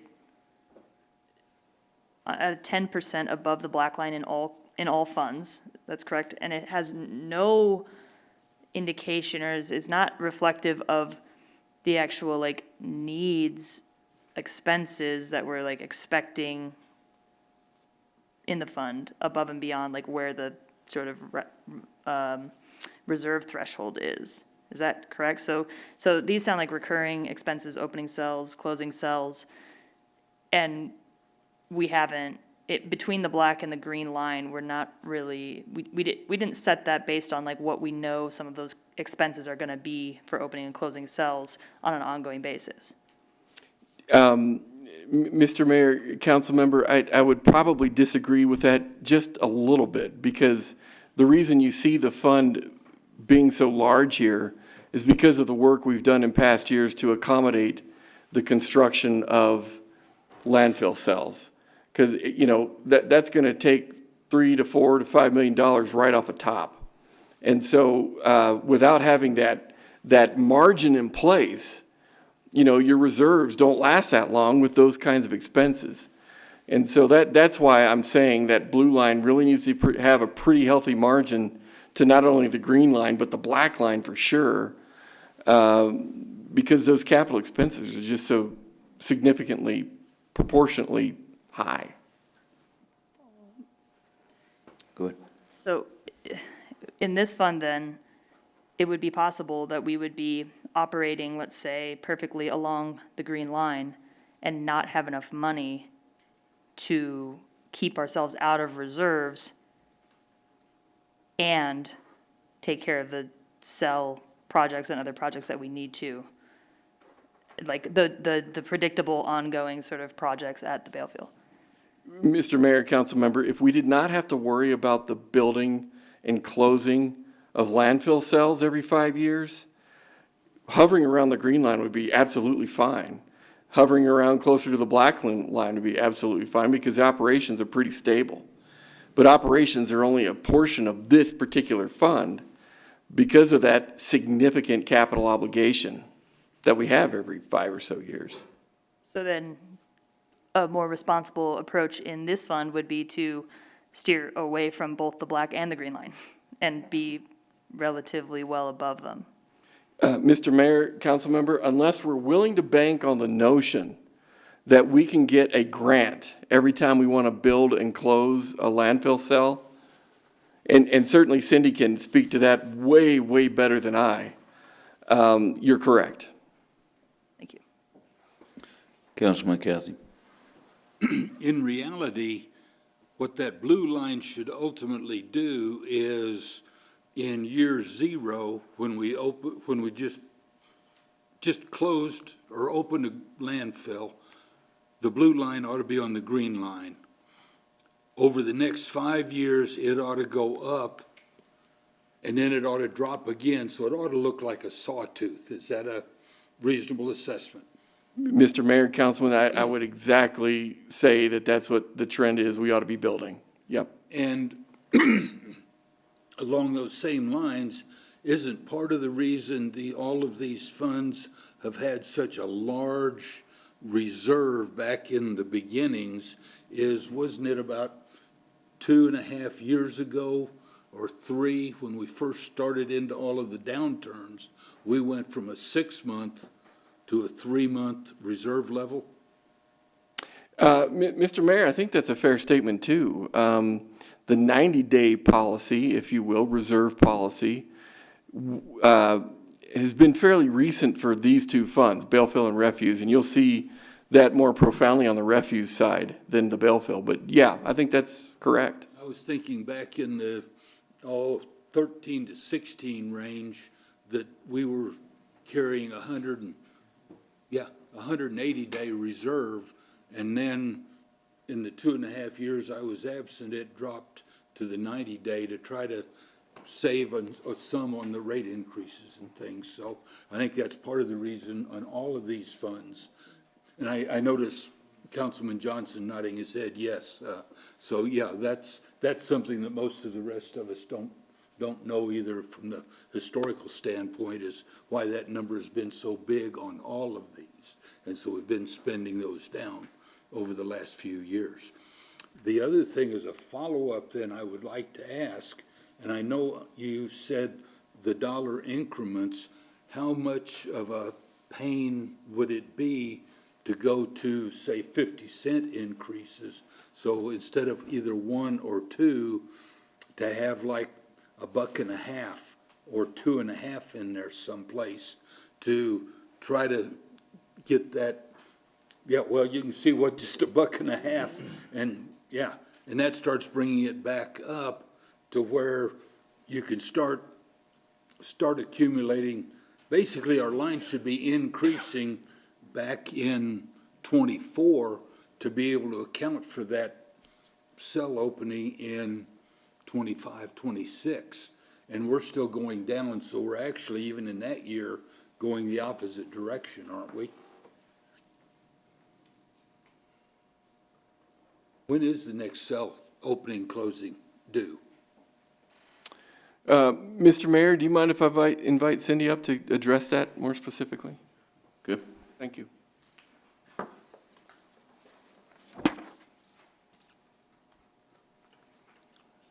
Your Honor, council members, the next cell actually is going to open up at the end, hopefully, of fiscal year 23, so we're looking at 24. And we're closing a partial cell, one of our first ones. So you see that big drop right in the middle? That's a cell. We do have some significant capital in there too. I mentioned to Carter this morning that all of our equipment, just unbelievable what the prices have gone up to. So a lot of that has to do with the inflation too, that's going down versus up. But I did recommend to him, it's okay, but we need to look at this next year because I don't know when that next cell is going to be built. And if it needs to be built at the end of that chart, we need to raise rates and look at it again next year. Thank you. That's what my concern was. Councilman Nell. Thank you. And that was going to be my point. We don't need to do anything right now. We've got a $5 million cushion to take care of those. And next year when we visit this, we'll be able to know if we were able to get more or less out of that cell. And at that time, we can look at a rate adjustment. That's not kicking the can down the road. We're good where we're at right now if I'm seeing what I'm seeing. And next year, we'll have this decision to make like we just did with the sewer. Is that correct? Yeah, Mr. Mayor, Councilman, this is a 2-year program, and so what you're suggesting, which is very appropriate, would be an interim review, if you will. But nonetheless, certainly if we're seeing, revenue not as strong as we hope, looking at an interim increase is very appropriate. And I think that's fair. I would hate to see us put some type of an increase now and then, like you said, have the energy sector shoot that blue line up where it needs to be, and we may not have to do this a year from now. So I would suggest that we just leave it where it's at and look at it again in a year, like you said, maybe a year earlier than we should, but and just see how that's performing. Sure.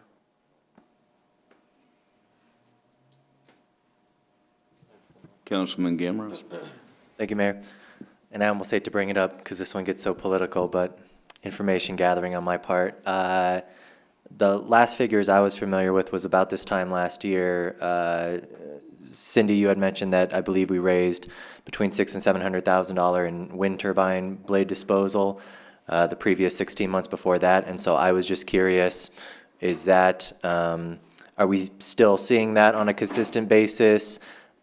Did the actions of the state legislature last year change how much revenue we were generating from those disposal fees? What does the status of that look like at the moment? Thank you. Great question. So I do not anticipate getting any more turbine blades like we did in the past, because there are several companies that have put in conceptual business plans to recycle them. So their life ranging from 10 to 15 years. When they replace them again, they're not going to come to landfills. So that one-time revenue shot in the arm made that very healthy for that beginning line there, which we really appreciate. And the state did not hurt us because the mines are not looking at taking them. So it didn't hurt us what the state did, and we just will never see that shot in the arm again. Thank you.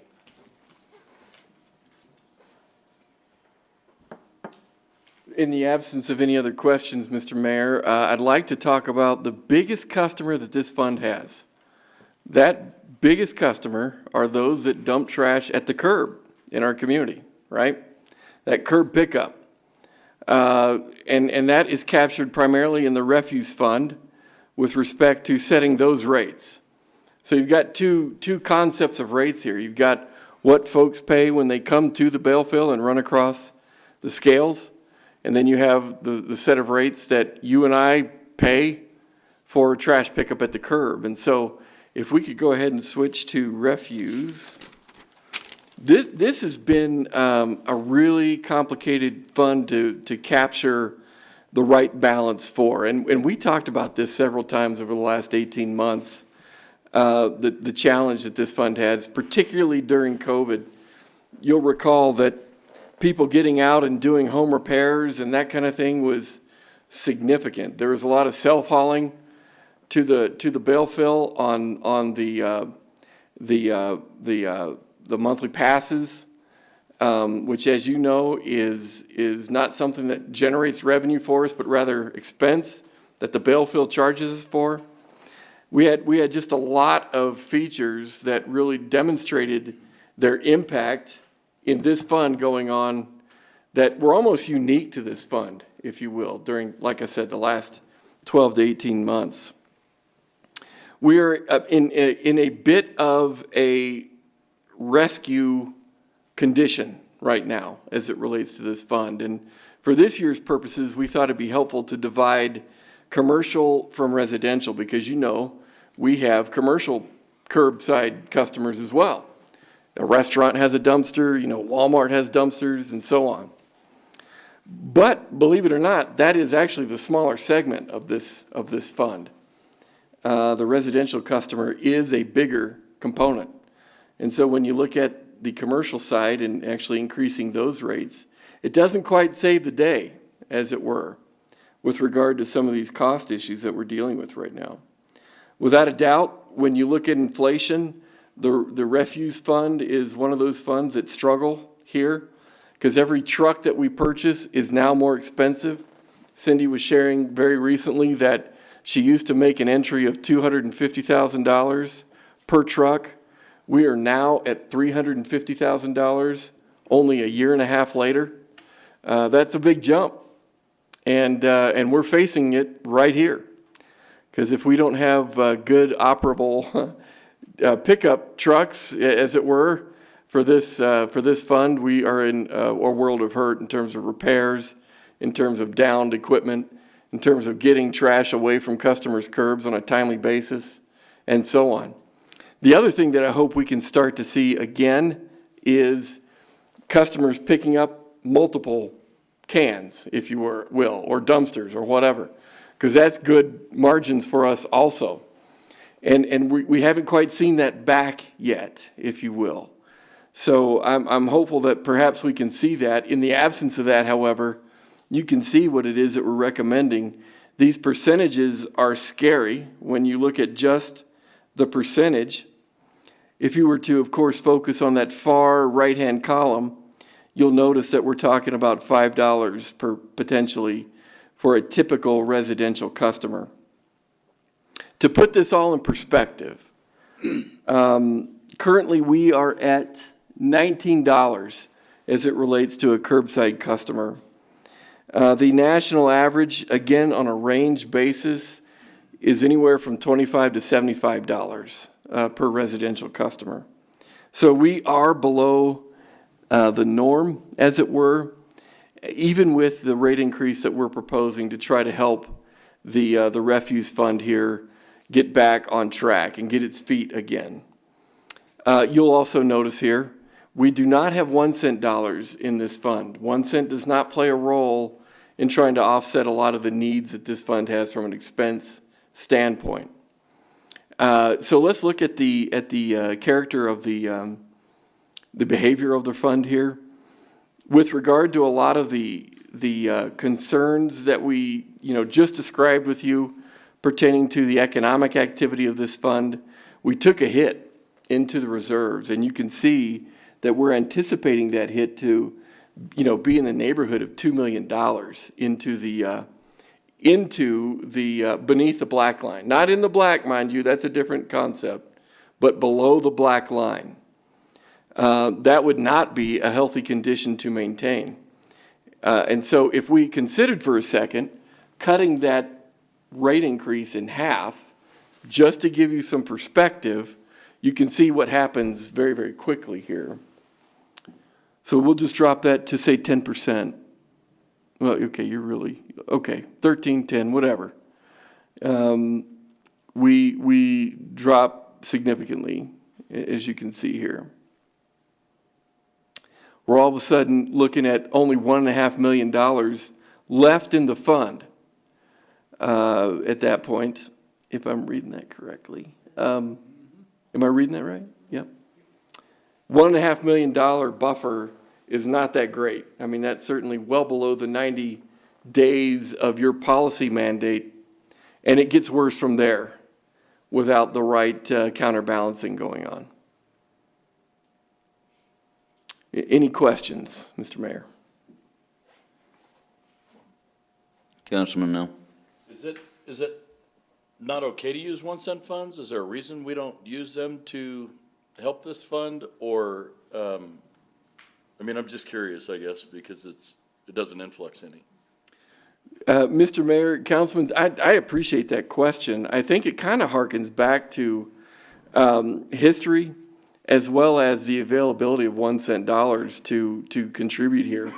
As you're going to see here soon when we talk about streets, 1 cent dollars for streets in particular are at a premium. And I would suggest that trying to start the practice of incorporating 1 cent dollars into here to say buy a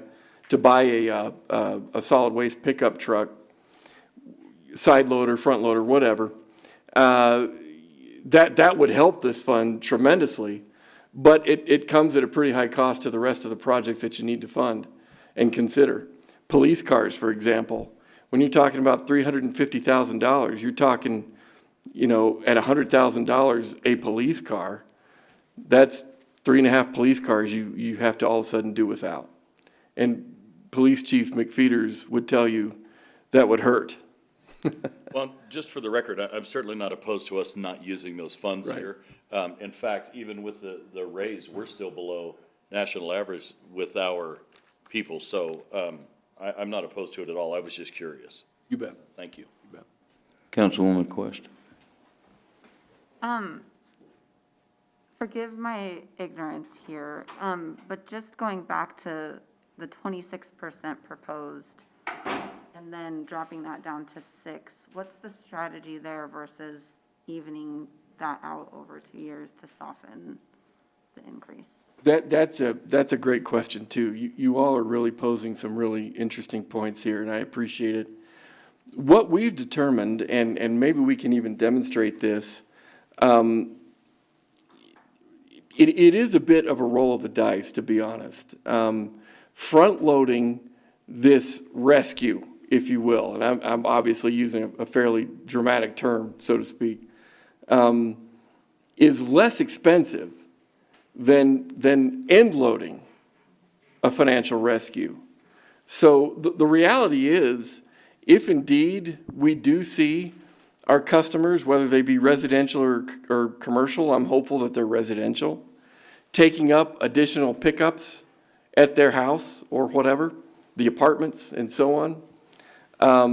We may not need to see as significant a front load as we're seeing here in this recommendation. The problem is that we've determined that if we roll that dice and we're wrong, an end load rescue is actually more expensive if our gamble doesn't work out. So if we don't see revenue alternatives come through or the consumption pick up on the residential side and so forth for this fund in particular, we're going to pay more to rescue the fund 1 or 2 years after this year in order to get them back into a healthy operating condition. Now, without a doubt, it is an appropriate policy approach to take that perspective. And you wouldn't see any pushback from me. But I certainly would say, if it doesn't work, it's probably going to cost more at the end of the day. Go ahead.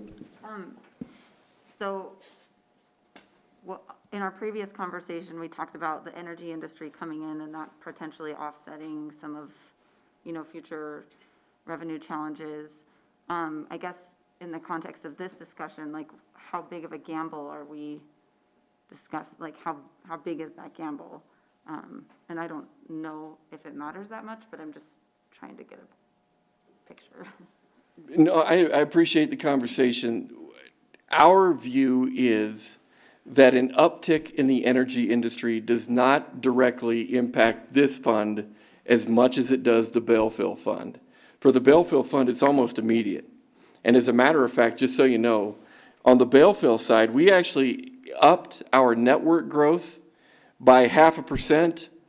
Maybe that's not enough, I don't know, but we did put in a full % of network growth in that area to try to assume that we're going to see some energy industry activity improve there.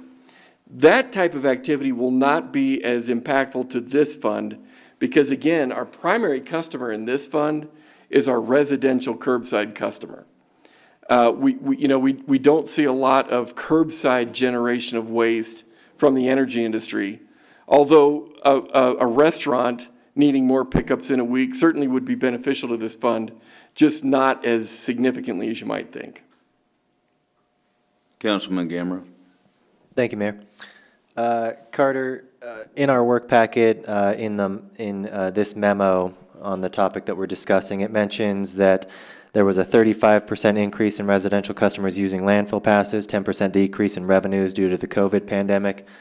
I remember having this discussion when we were talking about the budget in the spring, but could you please, for the record and for a reminder for myself and maybe others that may need it, could you describe briefly how we took $1 million hit last year due to COVID, the formula for revenue, and how that worked last year? You described it in budget session, but could you remind us again, please? Thank you. Absolutely. Thank you, Mr. Mayor, if I may.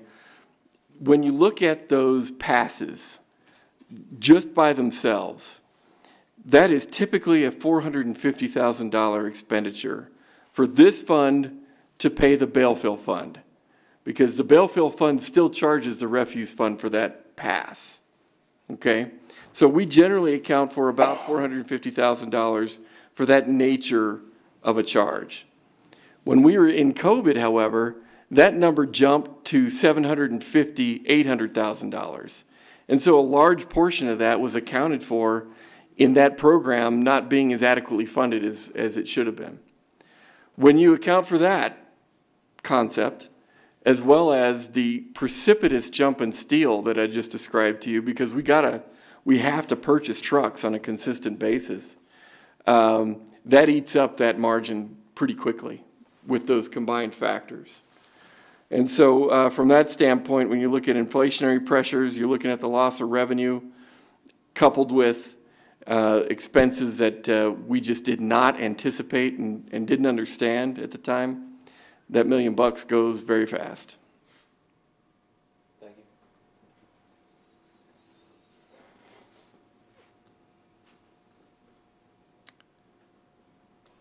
So, Mr. Mayor, I guess the question remains, what would council like to see happen as far as that $5 a month is concerned? If you will. Councilman Nell. I don't see where we have much of a choice. I, like you, am not into end loading things like this and having them bite us in the rear end down the road where it's costing us more money than it would now. And even with a $5.04 increase, we are still below the national average that everybody else pays to get rid of their trash, and I'm certainly okay with that. That's just me.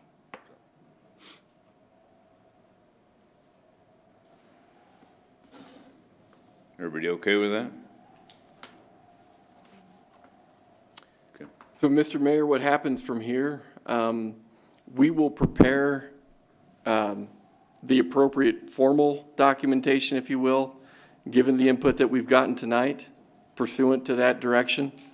And you will have, obviously, the formal chance to consider this on the floor. And so that would be the next step, as far as I'm concerned. And with that, you'll see this topic again here in just a few weeks. Okay? Okay. Thank you. Thank you. We will move on to street projects priority list. Mr. City Manager.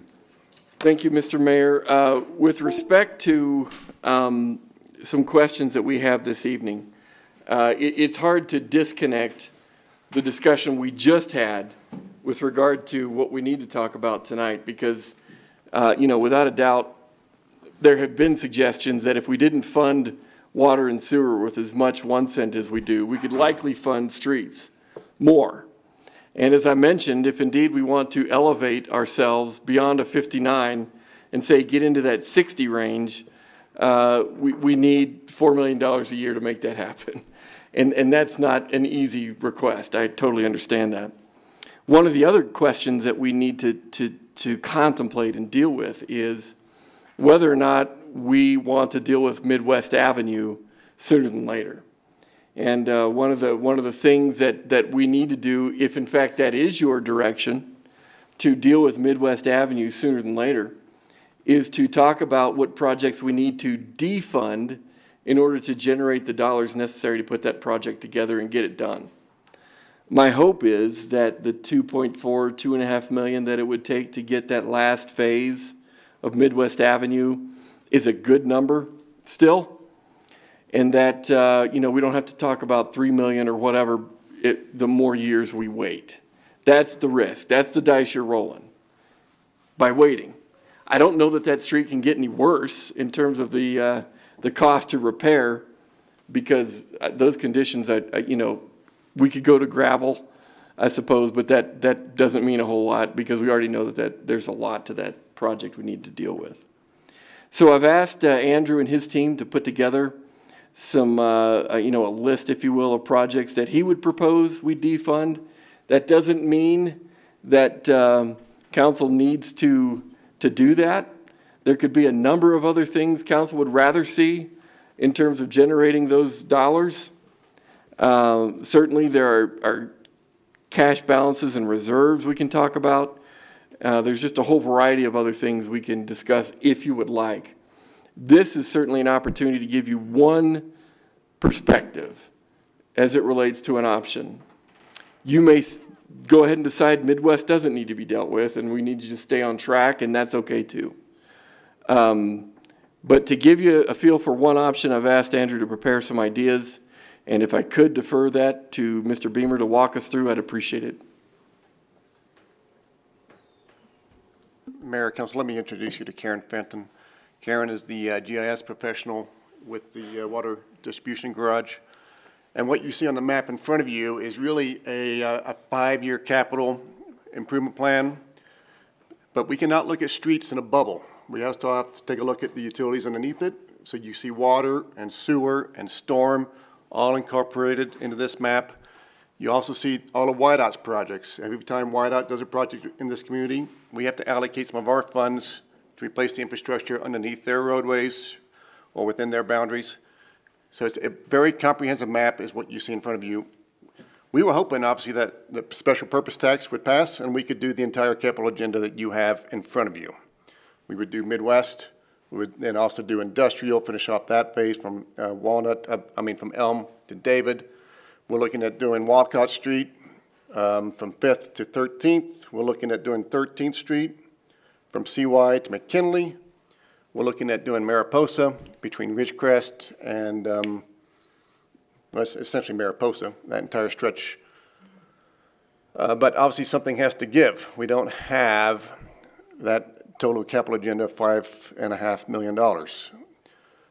To fund Midwest, we would have to defund 13th Street. We would have to defund Walcott Street, and we would have to defund Mariposa. That, we would hope, would generate that $2.4 million in order to allow us to do finish off Midwest. We've got some money allocated to what we call the Darrington water main replacement. You may go, why do we have street money allocated to a water main project? By the time we're done replacing a water main in some of those residential areas, we have to then take care of some of the street adjacent to it at the same time. And that project's already out to bid. That's $200,000 that we're going to allocate to that project. So it really is just a matter of policy as to how council would like to see the capital agenda move forward. We can certainly delay Midwest and put that in as a capital project for next fiscal year for that consideration. But it's really a choice for council. And we can certainly manipulate this map to show you the agenda for 22 if you would like. Councilman Nell. Thank you. So this is probably not going to be popular. However, to me personally, 13th Street, Mariposa are residential areas where people live, and we are driving 8 million miles a year on 13th in particular. Those to me are a heck of a lot more important than Midwest Avenue. And, you know, Midwest has been pushed just about as far as I'm willing to hear about it anymore, and the taxpayers didn't like it either. That's the entire reason that didn't pass. I'm of the opinion that we don't set aside those residential and very busy streets that need done for Midwest Avenue. I think our constituents use these particular areas you're talking about putting aside a hell of a lot more than they do Midwest Avenue. And I'm sure the state employees in the state building would love to see it get done, but I'm of the opinion that it can wait. I'm just one person. Councilman Gamros. Thank you, Mayor. And to Councilman Nell's point, you said something, I was going to respond to it. I forget now. But it'll come back to me.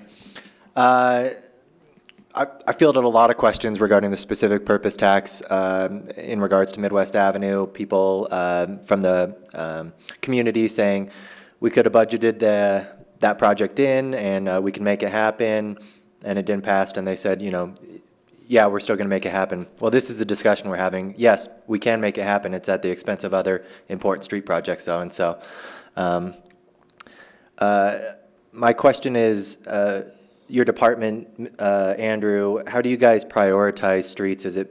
I assume it's a number of factors, but I want to get a better idea of how your department prioritizes street projects. Is it the condition of the streets, the number of users on the road, does economic impact play any part of it? Anything like that? What factors does your department use to prioritize street projects? That's my question. Thanks. Mayor, Councilman, that's a very good question, which is why you see the map in front of you. We prioritize it based off condition, certainly, and that IMS study that was conducted back in 2019 is a good tool for us, but it is not a tool that we can use in isolation. We also get with water and sewer and storm to take a look at their needs and what has to be done underneath the roadway in conjunction with the street. We do look at ADT, the average daily traffic along these routes, and we try to get the best bang for the money, but eventually we do have to go into residential neighborhoods and streets to fix those. I mean, we cannot let them deteriorate to a point where they're simply not acceptable anymore. So I'm not sure that helps answer your question, Councilman, but that's some of the thought process that goes into it. Thank you. It does, and it made me remember what I was going to mention to Councilman Nell, so if the mayor doesn't mind, a quick follow-up. Good. Just wanted to acknowledge the 8 million miles on 13th Street.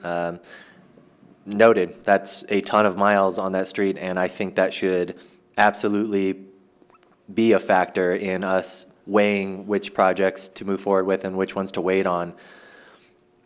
But I guess that being said, as somebody who's worked a lot downtown for the past several years, I've had to work downtown. Midwest is an awful, awful street.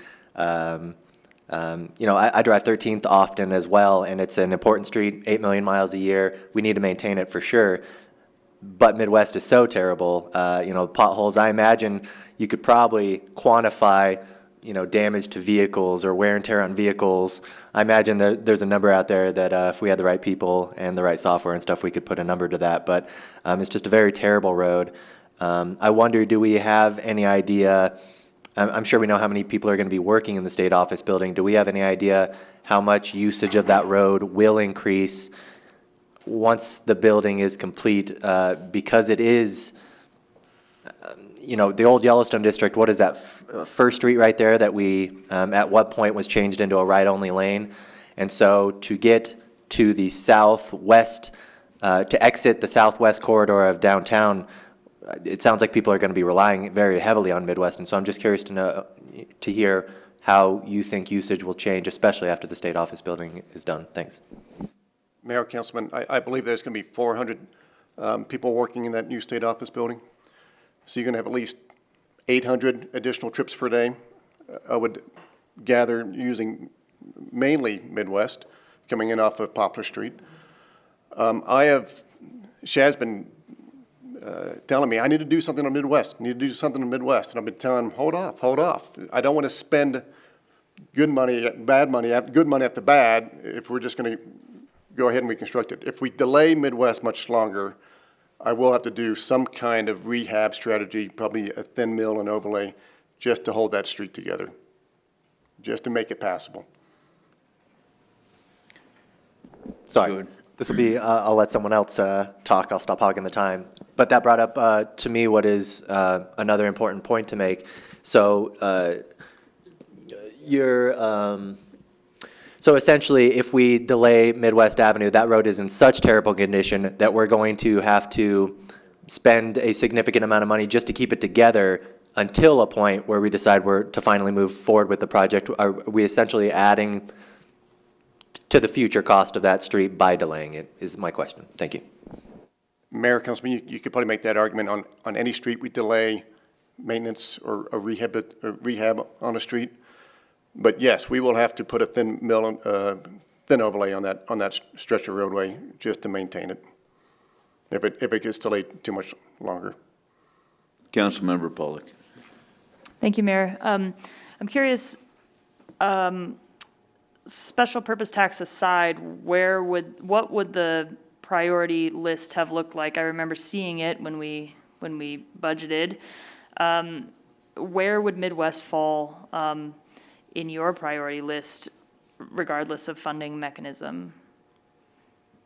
Mayor, council member, when I look at streets, I don't look at all the additional amenities that go along with it necessarily. Decorative street lights, putting the power underground, planters, you know, the bike lanes. Those are all additional costs that I would not consider necessary with a street. But certainly Midwest itself is in dire need of replacement. So it would be up there. Follow up. Would you say it would be more of a priority than the other streets that you have suggested that we could defer in exchange? Councilmember, that's a tough one. Midwest has to be reconstructed regardless. Some of these other streets I can mill and overlay and not have to do a complete reconstruction. So if you keep delaying Midwest, I still have to reconstruct, although I do have to do some preventative maintenance to keep it in place until I do so. If I delay Mariposa, or I think I misspoke, I think it's 12th Street we're looking to do rather than 13th Street. You know, we may have to look at reconstruction costs for portions of that roadway if they get delayed too much further too. So, but certainly Midwest is in need of replacement. Councilwoman Ingebretson.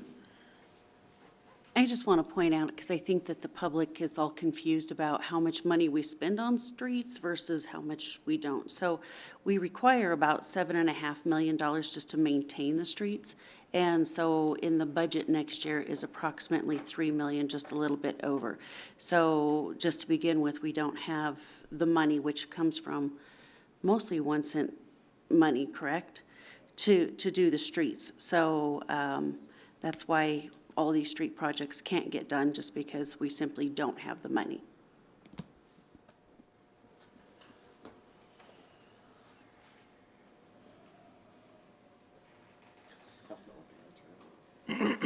Councilman Gamroth.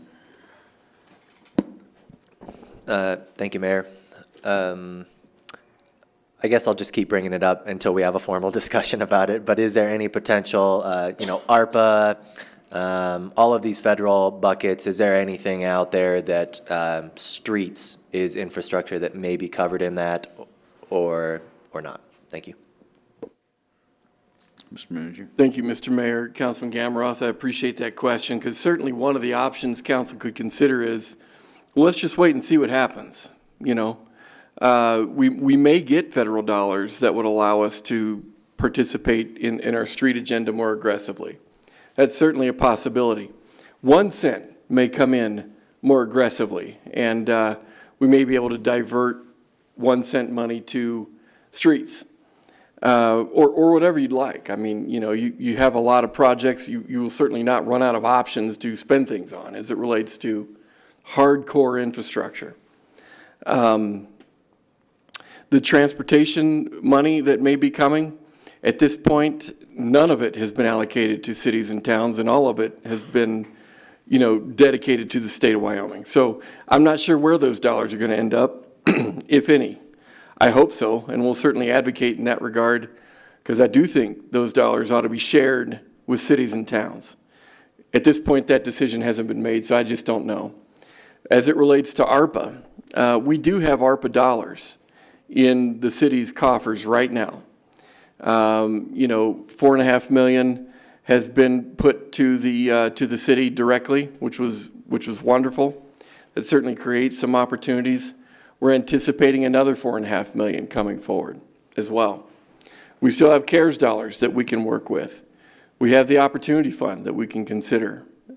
I would remind you, however, that while I'm not totally concerned that we would be violating rules by using these dollars that I just described for streets, there are some very, very significant projects that we have on our immediate horizon that I'm hopeful we can consider those dollars for.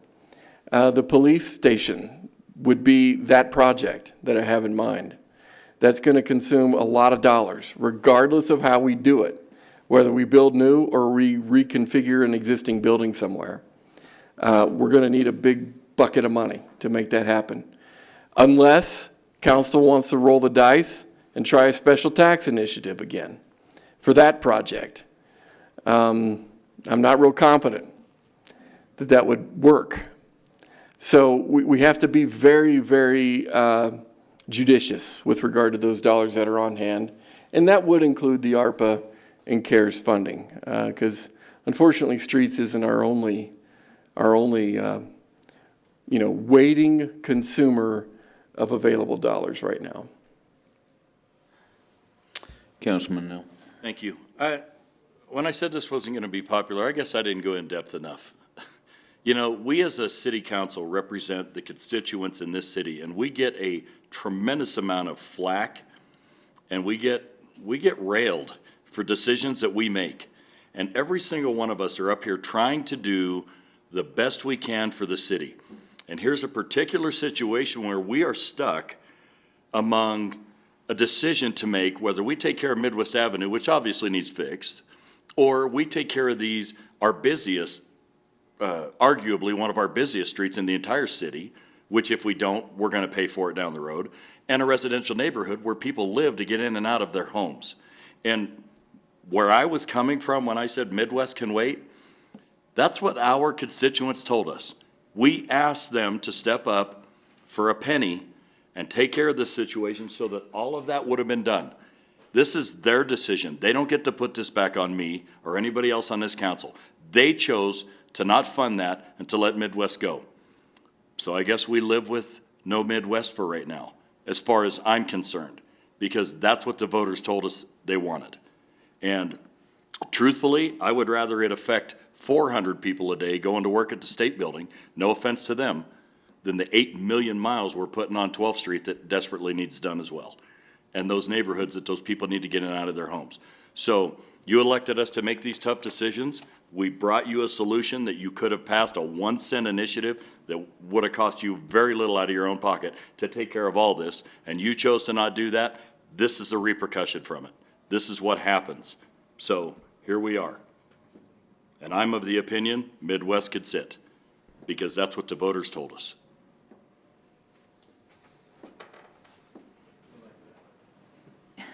Huh? I like that. I would agree as well.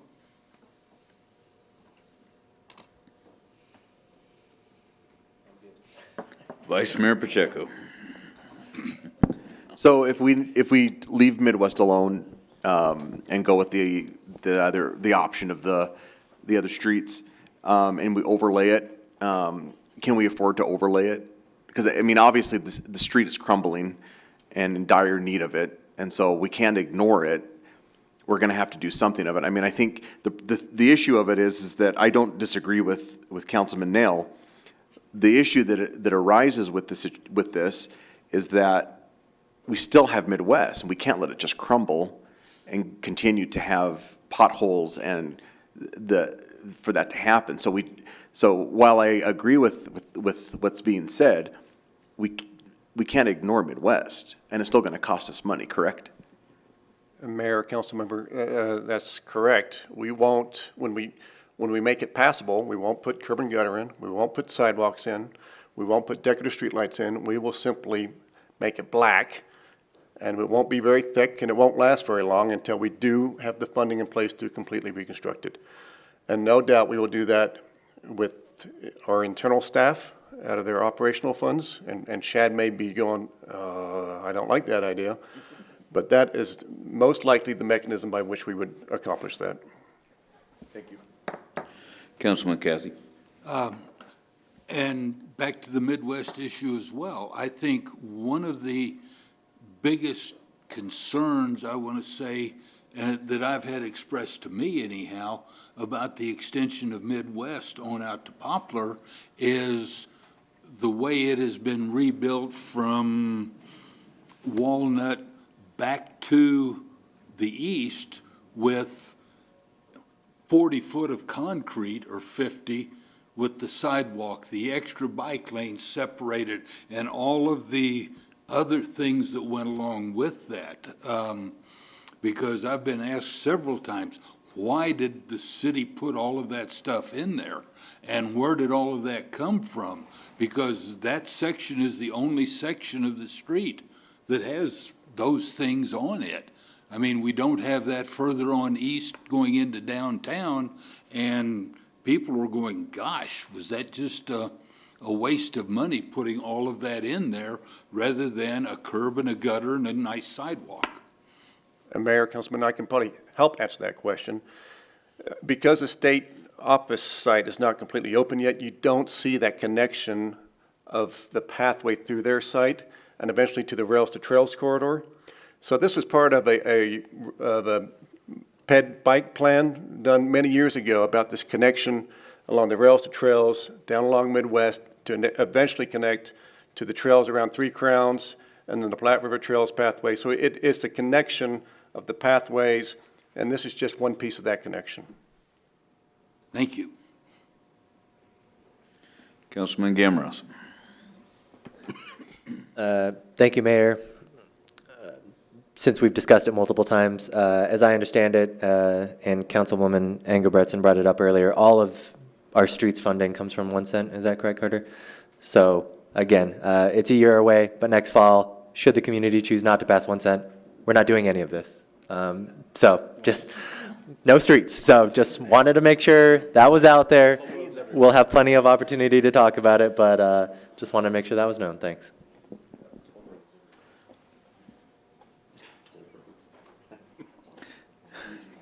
Sorry, but. Councilman Nell. Well, realistically, I mean, it sounds like a joke, but you're pretty spot on. If there's no money, you know what I mean? So, I think, I just hope this is a lesson to those folks that decided not to go to the poll over that 1 cent tax. These are very important. We don't put these on the docket frivolously. These are needs in our community that we need, and they're very inexpensive to the average person. When you look at a penny and for the ability to take care of all this. So I implore you, and I'm one of the guys that stand up on top of the mountain saying, no new taxes. No, I believe in that, I do. But a lot of this penny stuff, it comes from out of town. There's money coming from all over the place to help us build our city. Everybody acts like they're just pulling thousands of dollars out of their pockets so we can finish Midwest. Baloney. It's to fix everything. And a lot of that's funded from out-of-town people that are here spending their money in our city. And we need to be smarter as voters when it comes to things like this. Because I get tired of hearing about, oh, that city council, all they want to do is tax us. That's baloney. We subsidize your water bill and your sewer bill and your garbage and provide all these amenities and parks and things for us to enjoy as a community.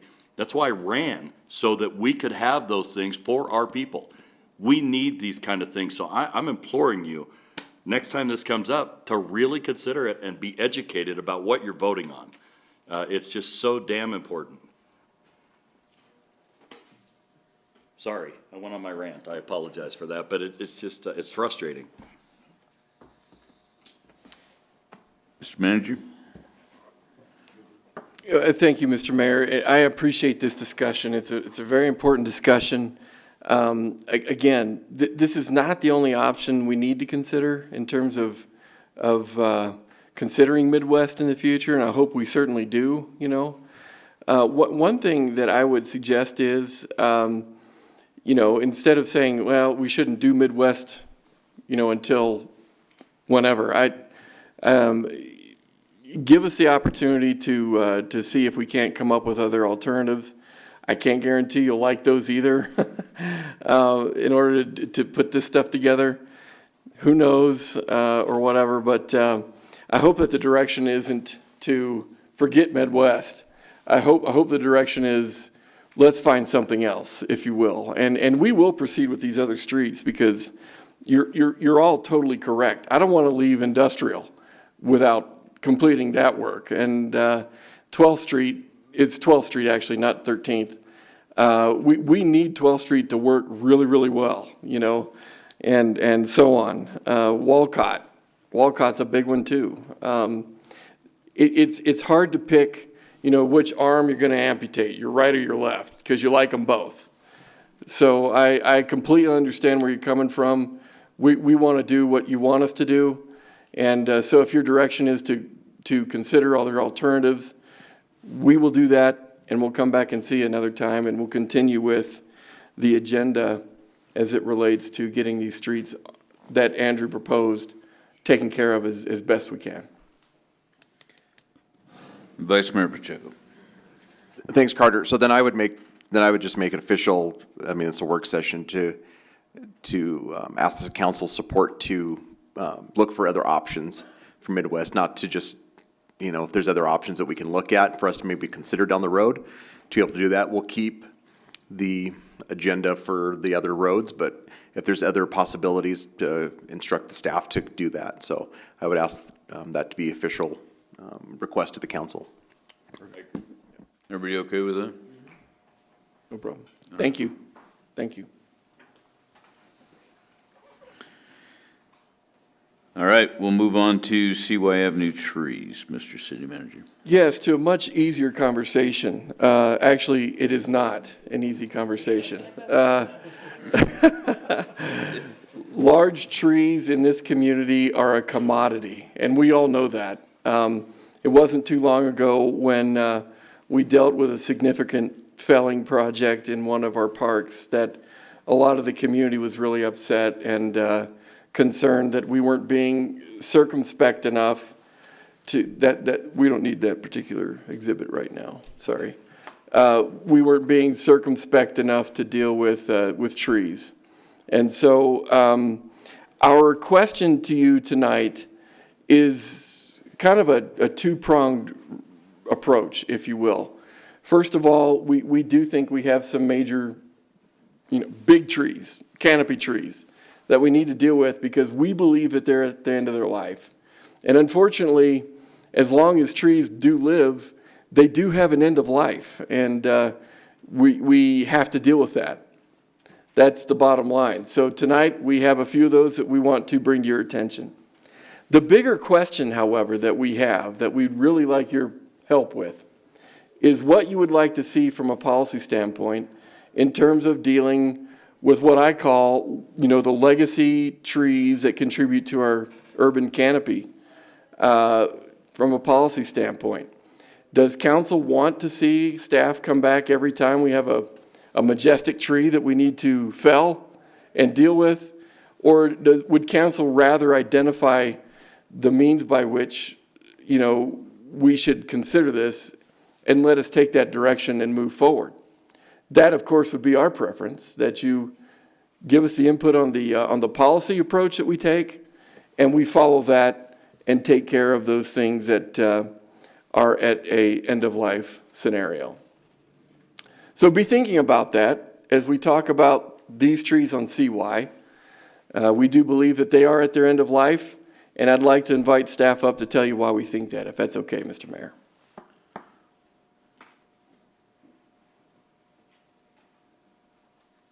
Zalima?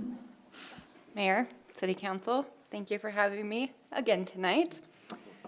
So as the city manager indicated, my ask tonight is really twofold. So we do have the issue on CY where we have a need to take down some trees that we see as being at the end of life.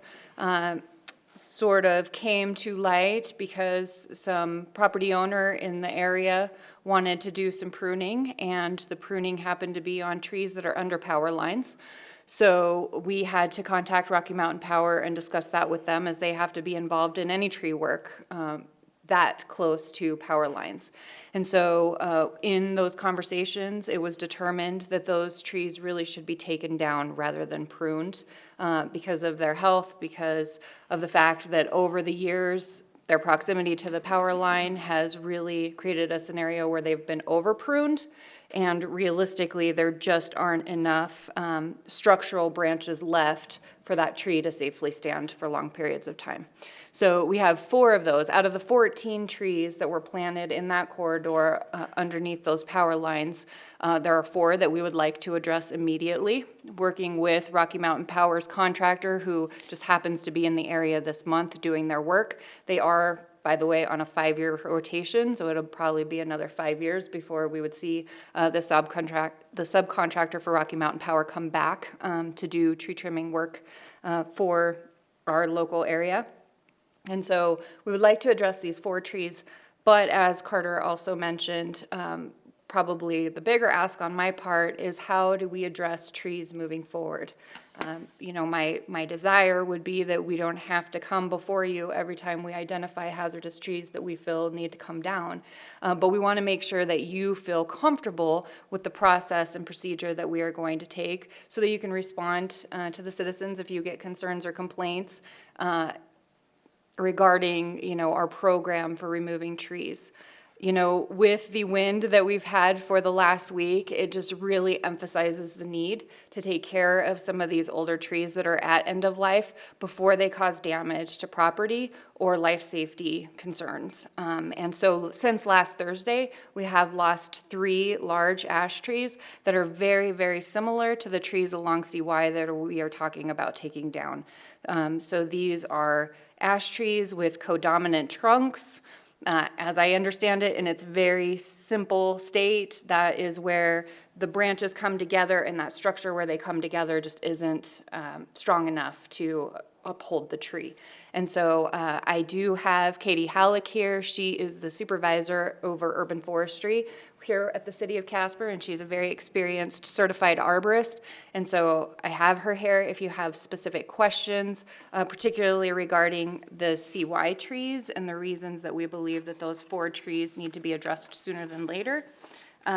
But my portion of this is more to talk about the process that we've established and are proposing to you for moving forward with trees that need to come down for a variety of different reasons. So the first step, of course, we would get notification of a tree by a citizen that's concerned about the health of a tree or the safety of a tree, or throughout our normal inspection process, our staff would identify trees that are of a concern, and then an experienced and certified arborist on the city's team would go out and do an assessment.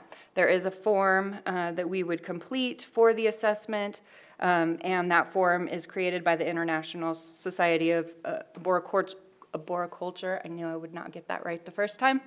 And so, we found a national standard form that we can use to assess and really communicate to you and to the citizenry the condition of the tree that we're evaluating. So after that, a determination would be made to remove the tree with considerations that include, of course, the assessment, the risk factor associated with the tree, the health associated with the tree, but also our own city codes and the site triangles that we need to consider for safety for vehicular traffic. And so in considering all of those things, life safety and property, we would determine, does this tree need to come down? An individual replacement plan would then be developed for that tree. So we have the desire, probably more so than anybody else in the community, to maintain a healthy tree canopy throughout our community. It's beneficial to turf, it's beneficial for a variety of different reasons, and so we would want to maintain those canopies, and so we would go through and, on a site-specific process, assess what tree replacements really need to happen. And we would certainly consider whether or not there are power lines close by, and if there is turf under the trees. And all of these different considerations would be made to determine what tree needs to go into that area, what the spacing for the trees should be. And so all of the tree species for diversity purposes and just the health of our whole urban forest would be considered. And certainly, again, back to our own city regulations, we would consider our City of Casper standard specifications for construction to determine what the tree replacement would look like. In the proposal, if it's a dangerous situation, something that threatens life safety or property, we would hope that you would understand that we would need to address that quickly, take the tree down, and then certainly notify you appropriately after that action happened. Certainly, if it's non-emergent, then prior to us removing any trees, we would notify the council. Right now, we're recommending that we do that through the info packet that goes out each week to you, to let you know the conditions, the reasons why, the evaluation that was made on the tree or trees, and then we would proceed with the removal and then do the planting of the replacement trees as we've identified in our plan at a time of year that is most conducive to that and to the tree successfully taking root. So that is our proposed plan for you to consider for the future of when we have trees that we feel strongly need to come down. Vice Mayor Pacheco. Thank you. Yeah, I mean, I'm going to just start with the first comment on this. This is perfect, and I think that this is exactly what needs to be done. We don't need to be micromanaging anything, or you having to come in front of us to say, hey, can we cut a tree down? I think we can trust certified and people that are educated in being an arborist like Katie that knows a heck of a lot more than any of us up here.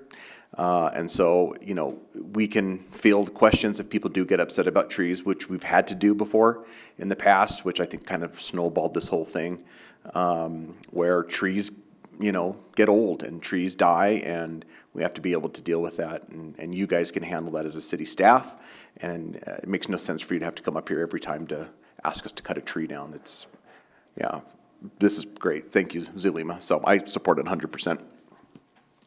You already got an answer? Yeah. Okay. Councilman, now. Ray, you took everything I wrote except for one, so good job. I think it is important that we get an email because we will have constituents calling us, asking us about a particular tree, so I like that idea also. I'm on board with it. We don't need to micromanage anybody. However, one question.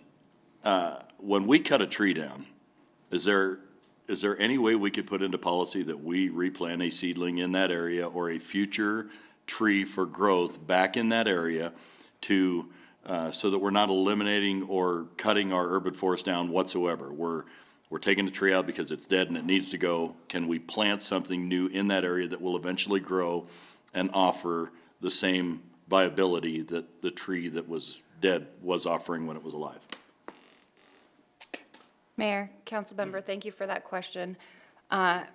It would not be appropriate for me to promise that we are going to replace tree for tree, because in some instances that is not the best for the health of the trees in the area. There are times when we have to consider spacing, and in the past, trees have been placed or they naturally grew in areas where it's not healthy for them to be spaced as closely as they are. And so we would need to consider, again, on a site-by-site basis, the area, all the contributing factors, and then determine what is best for the whole urban forest to replace. So certainly our goal would be to replace tree for tree where it makes the most sense to do that. And certainly we also want to maintain a healthy canopy throughout the entire community. Different tree species grow differently. They're going to spread out more or they're going to grow taller, and we would consider all of those things in order to maintain the best health of the whole urban forest. But I don't want to mislead you and promise that we're going to replace every tree we take down with another tree. Fair enough, but your assurance to this council would be in an event that we can replace it and it's appropriate, then you guys are doing that, I guess was. Yes, sir. Fair enough. Thank you so much. Thank you. Councilmember Pollock.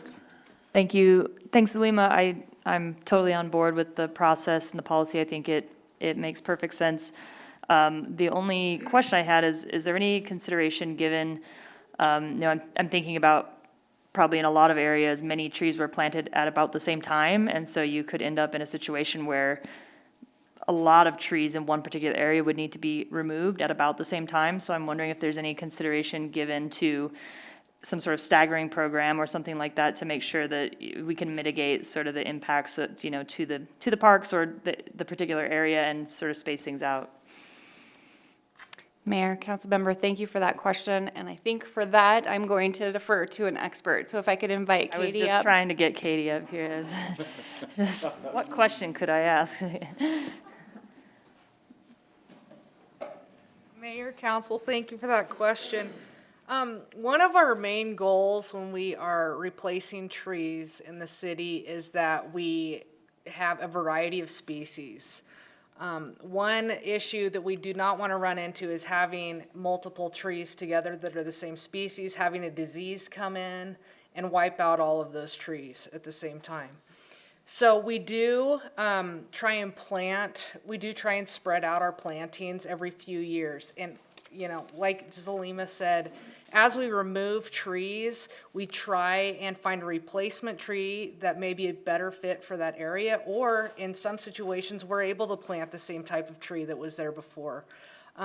But we do pay attention to that, and, like some of these storms we've had in 2013, 1998, that caused major damage to our trees. Not all trees suffered from those. So we do try and pay attention to the species we select that are going to be more conducive to our environment and load factors from snow and wind. Great, thank you. Kitty, while you're up here, I just do have a question just trying to think of the best way of asking this, but just for the public's information, is there like a certain percentage of a tree that has to be dying or dead in order, how do you make a determination of when a tree comes down? And I know that came up when we had the previous, everybody, they said, oh, you're cutting down a healthy tree, which was not the case. So how do you make that determination? So there can be various issues. Let me use the trees we're looking at right now, for example, the 4 green ash trees on CY. Would it be helpful to show Yeah, pictures? sure. Which, do you have a preference or any of them? So is number 1, and let's use the third one there. So the first tree that we're going to put up for you on part of Seawhite Islands Park has been infested with borers. So what you see is there's hollow holes throughout the tree, and what has happened is you have these borer holes that have started. Can you do that? Are you doing it? You want this on the document. He's got it up. I don't know how to display it. Sorry. But what has happened is once the borers start, then you have woodpeckers that come in and they eat at the wood more because they want to get the borers and insects that are inside. And so the borer presence multiplies, and so the holes, just the hollowing of the trees just grow. So that obviously poses a huge risk as the tree hollows out. Eventually the wind generally is what's going to take that tree out. Now, in addition to that, the other issues with these trees is they have very few structural branches left on these trees. And part of that is the fact that these trees have had to be pruned every 5 years for so long that most of the structural branches are gone. So the branches that you'll see in these pictures, you see they have branches, but that's all epicormic growth. So what that means is basically when the structural branches have been removed, there are buds that are dormant underneath the bark that when a tree has to photosynthesize, it begins to push out these new branches. However, these branches, because they're not structural, they can't handle any kind of load or weight. So they begin breaking. And so for this tree, for example, you see the one structural branch that's kind of on the left side of the picture. That's the only structural branch really that's left on that tree besides the trunk. And also you can see that branch has, it was blunt cut when it was pruned. It was either pruned that way or a storm, it just broke that way.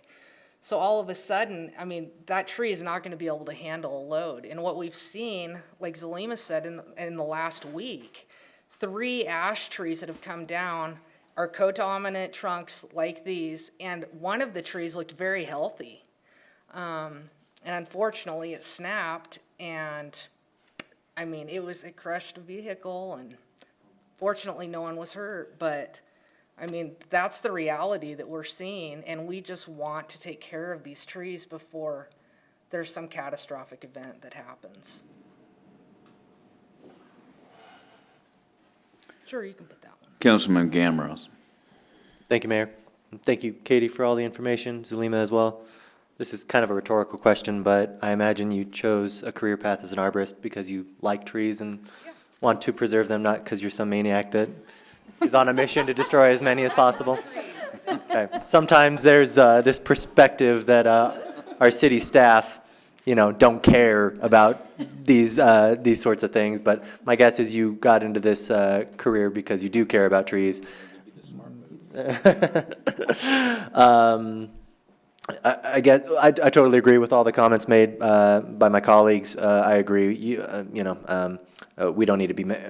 I would love to see it in the information packets, as Councilman Nell suggested. But outside that, I don't think it's necessary to come in front of us for approval. For every time you take down a tree, obviously you're qualified, certified, you have the education and experience to recognize when a tree needs to come down. And my guess is you would do whatever you could to preserve trees and make it work if there was a route forward. My question is more the trees that do need to come down, maybe these ones in this specific example or any others. When they get to the point that they need to be removed, are they so hollowed out? Are they the structure is so degraded?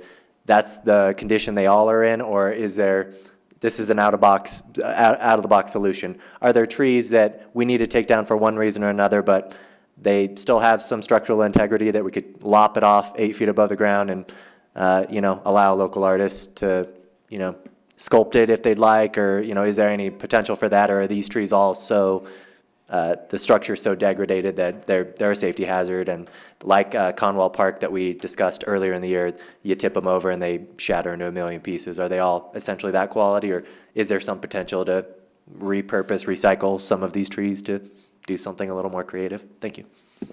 So I'm glad you asked this question because, you know, we remove trees that are completely dead that literally shatter when we drop them. We also have trees that are just sick and they're dying of a disease and we know that they have limited time left. Now, when we remove those trees, or like this tree up here, you can see that's a serious codominant trunk. I mean, the way you can see how that main branch is literally over CY. And so if we were, I mean, I think you guys can see why that needs to be removed. I mean, if we had a major windstorm like we have all the time, I'm just afraid it's a matter of time, you know. And you can go through the tree risk assessments too that were included in the packet, and it explains a little better all the different issues with the individual trees. But you know, the thing that's tricky is you can see, there can be a tree that has leaves all over it. Like some of these trees this summer, you could see leaves on these trees. However, they aren't the structural branches. I mean, they're basically like, and we'll be talking more about this, suckers, later on, but you know, they're trying so hard to survive that they're pushing out any life that they possibly can, but that doesn't mean that they're healthy and they're safe. And so, you know, it's just, every tree can be a little bit different. However, removing a tree is a last resort. I mean, our Parks Department loves trees. That's part of why I work in the Parks Department. I love our parks, I love our trees, and we'll do everything possible to preserve them. However, when it becomes a major safety issue, it's just, we want our parks to be safe and our boulevards and parkways to be safe. And it's a huge responsibility, and we don't ever want to see something catastrophic happen in our community. So we try to be proactive instead of reactive. So I don't know if that answers your question, but. It does, other than the, are some trees, this one, is it so diseased that we don't want any of it to remain, or could we lop it off 6 feet off the ground and say, hey, a local artist, if you want to sculpt a bear, you know? I'm just curious. I'm sorry. Yes, so there is, there are sometimes opportunities for that. Generally, when we are removing a tree that still has some life in the bottom of the trunk, we try to reuse those for the Platte River Restoration Project. So we're able to use them for bank stabilization, which is awesome if we can do that. But generally, by the time we're removing the trees, there's very little left of the tree. Okay, thank you. Yeah. You good? Teddy bears on CY. Liking it.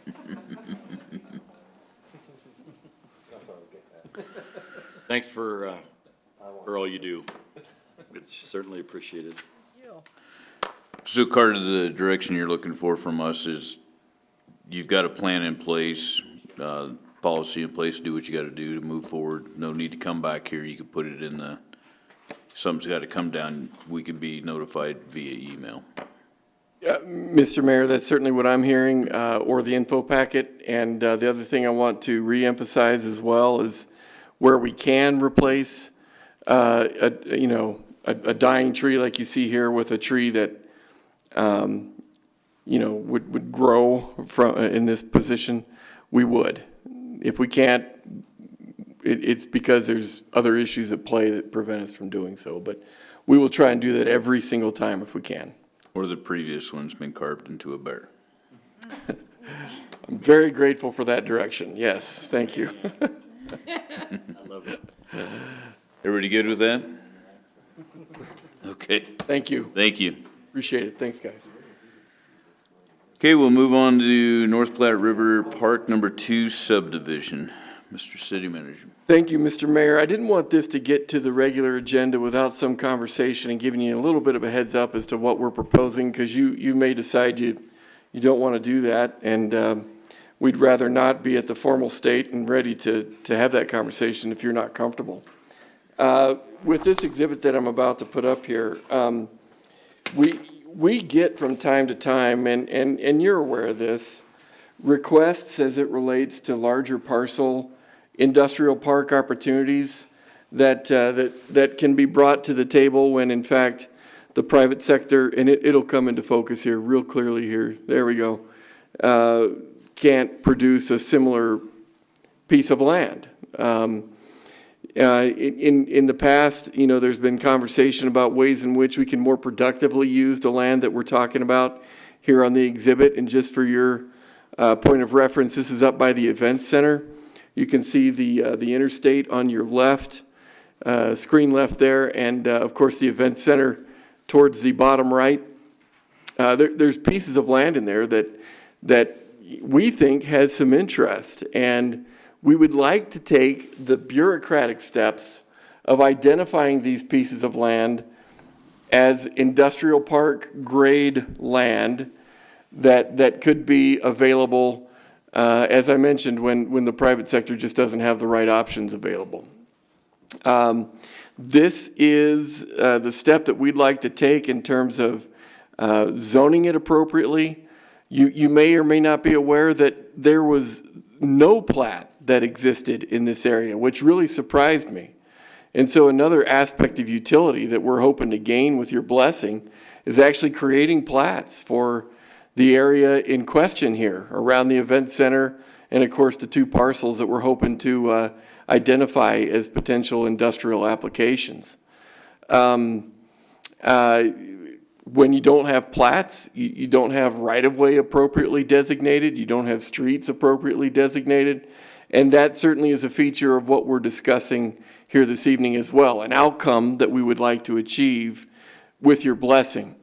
So the thrust of what we're asking is that we convert this land here from Park Historic, which has little prospect of becoming a park in the future, this one to M2 and this one to M1, in concert with this area, which will likely be used on the private side, which is privately owned, in a similar fashion. We would retain the Park Historic designation for the parcel that we would create here for the event center. And of course, this area is already designated with zoning, and it fits really well. So the basic thrust of what we want to gain your formal blessing for is designating these areas as industrial, M2, M1, and retaining the Park Historic, you know, sort of recreation application here for the event center, along with creating the right-of-ways and the appropriate designation for the streets that you see outlined as well, which actually amounts to about 24 acres of land, if you didn't see that in the memo. I was kind of surprised to see how much that would encompass. We do not plan to extend utilities in here. You know, if indeed we do have some private partners eventually express an interest in that land, then I think that would be the appropriate time to talk about utilities. But for now, we're not suggesting that expense. Furthermore, we are not suggesting that this would be marketed broadly as well. We would just simply want this to be available to us should the right economic development opportunity surface. And again, it wouldn't be something that we'd go out there and aggressively pan as being available, as it were. Councilman Nell. Just one question. It's currently zoned Park Historic. Do you anticipate any kickback or any pushback, I guess, from any historical societies or preservation type people with us doing this? Mr. Mayor, Councilman, thank you for that question. We do not. We don't believe that this area has any historic relevance, unlike Fort Casper, for example.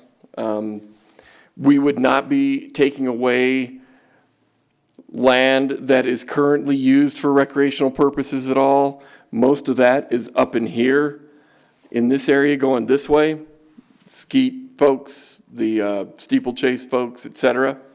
None of that would be impacted with regard to what we're proposing by way of the loss of land or facilities or whatever. So, I certainly don't think so. Well, considering it's next to the event center, it seems more than appropriate to do so. Councilmember Pollock. I have two questions, if that's all right. The first, just so that we're all on the same page and for the public that might be listening as well, can you just give a brief description of M1 versus M2 and what types of operations we might see in those two parcels? And then, do you want the second one now, or do you want to take them one at a time? Why don't we invite Ms. Becker up to walk us through some of those designations and what they mean and maybe what some of the distinctions are. Great. And your next question might be appropriate for her as well, if that's okay. Sounds good. Thanks, Mr. Mayor. Your Honor, members of council.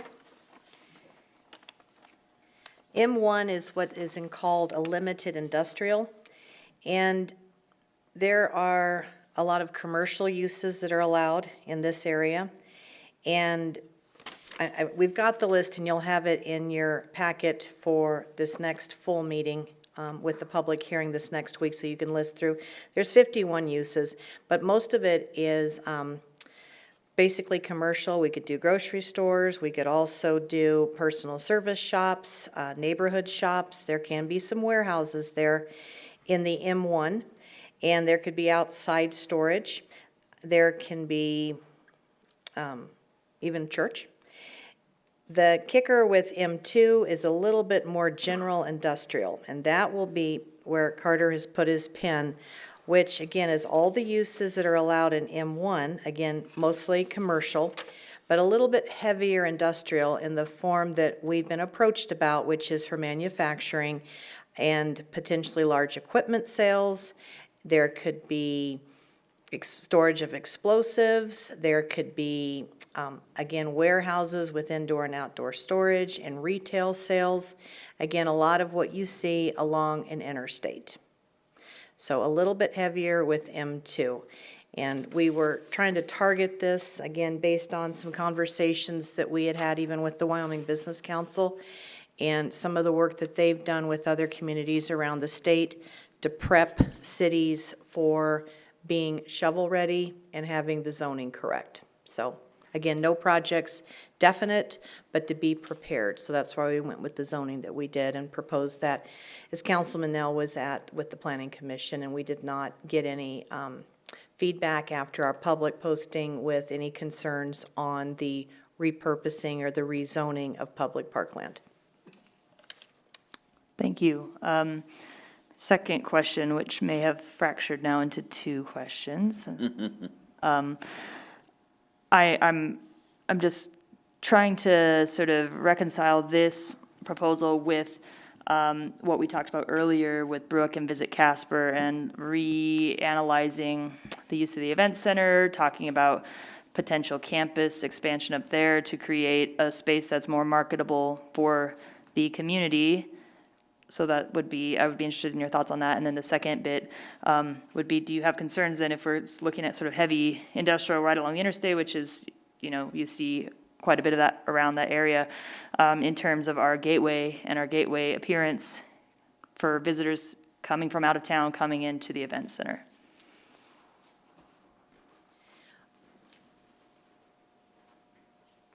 Your Honor, members of council, you will see in our memo, we talk a lot about our comprehensive land use plan. This area was not heavily discussed in our last comp plan. But what we did look at was, from a gateway standpoint, was that our community needs to do more to look at unused city-owned property to get it back into private sector use. We looked at the fact that having business entry into our community and not having vast areas of open land could be more favorable for future development. And so we've quoted within the memo that you'll receive some of the uses being within the comp plan, looking at industrial and business uses should be encouraged within our urban growth boundary. And this area is within our urban growth boundary to provide adequate services to the city and provide local jobs. Secondly, we also looked at targeting infrastructure investments towards identified redevelopment areas based on community demand. We have identified this area as a targeted redevelopment area because we do have property up there that is underutilized at this point in time. So redevelopment areas should be given priority for new development. So that is again encompassed in the next memo that you'll receive. So we did look at the land use plan and at this area in particular in order to put together our proposal as staff on what our recommendations are. But it did deal with the industrial and the investment. And can you speak to the potential reevaluation of Ford Wyoming Center, and what opportunities do we leave ourselves if we rethink this land? What opportunities do we leave ourselves once that study comes back? If it should say, what would really make this space great is if we had this type of facility in conjunction with the Ford Wyoming Center.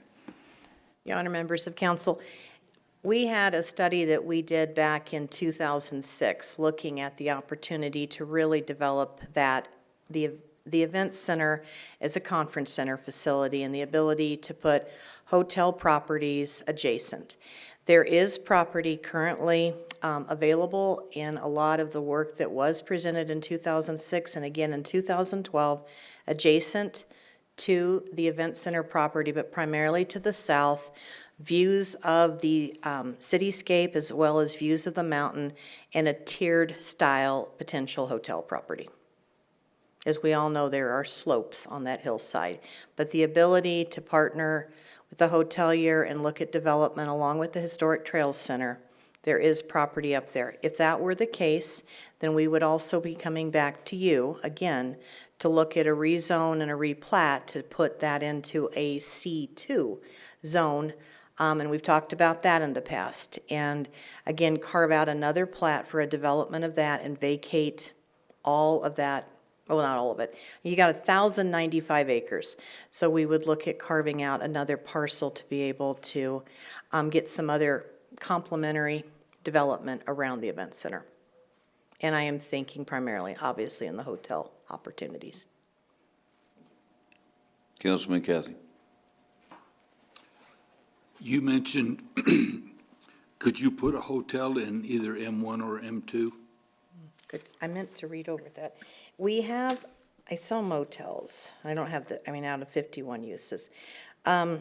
Motels and hotels are an allowed use in an M1. Thank you for clarifying that, Councilman, or asking the question, Councilman Cathy. And I guess as kind of a follow-up statement is basically all we're doing is rezoning it from Park Historic to where regardless of what happens to the event center, we can still use that land until we sell it. We aren't talking about putting it on the market or anything else. All we're doing is accelerating a process that would normally take a month and a half or 2 months to change zoning, where if somebody came in tomorrow and said, I want to put a Walmart warehouse out there or an Amazon warehouse and buy that land for a gazillion dollars, we can tell them, well, it's going to be at least 2 months before we can even think about selling it to you, to where we would be able to say, yeah, let's go ahead and do it, is kind of, I think, where I understood. Exactly. So, yeah, we really aren't talking about doing anything but making it easier to progress either with the event center plan or some other plan. Thank you. Carter. Thank you for asking about the hotel motel. I missed that. Carter or Liz, so you have the two sections, M1 and M2. Can you just explain why two different, why they have two different ones there? Because what if you had several, you had one manufacturing plant come in here and then somebody wanted to follow it up? then we'd have to go back and rezone it again. If everything in M2 fits in M1, why wouldn't we do the whole thing as M1 to begin with? Liz? We were approached by a business that would need the M2 designation. That is why. Would or wouldn't? Mr. Manager? Mr. Mayor, really the designation that you all would prefer is probably more of an ambivalent position as far as staff is concerned. The idea with the mixture is that we would increase our flexibility with regard to what could be positioned in either. So if indeed you did have someone whose interests were beyond what M1 could accommodate, you'd have an answer on, just across the street. But if it makes more sense for council to consider it all as an M1 swath, we're happy to go that direction with you. I guess just so maybe I misunderstood, but M1 would cover everything that M2 offers, correct? Or not? The other way around. The other way around. Right. M2 is a little more broad. So I guess that's what I'm saying. Why would we not take the one that is the higher, that allows everything and just make the entire area that zoning? Mr. Mayor, one of the things that has been a consideration with these kinds of questions in the past is trying to accommodate more of a mixed use type approach. If you made everything, from here to here M2, that might squeeze out other applications that wouldn't be as intense, say on this corner, closer to the event center, than what you would want to accommodate over here. So for example, if you're looking at an explosive application over here, would you necessarily want to open that door for something along here that you wouldn't want as close to the event center, so to speak, or to the air modelers folks and that kind of thing? You're kind of creating a buffer, if you will, but yet still creating a variability with respect to what you can offer.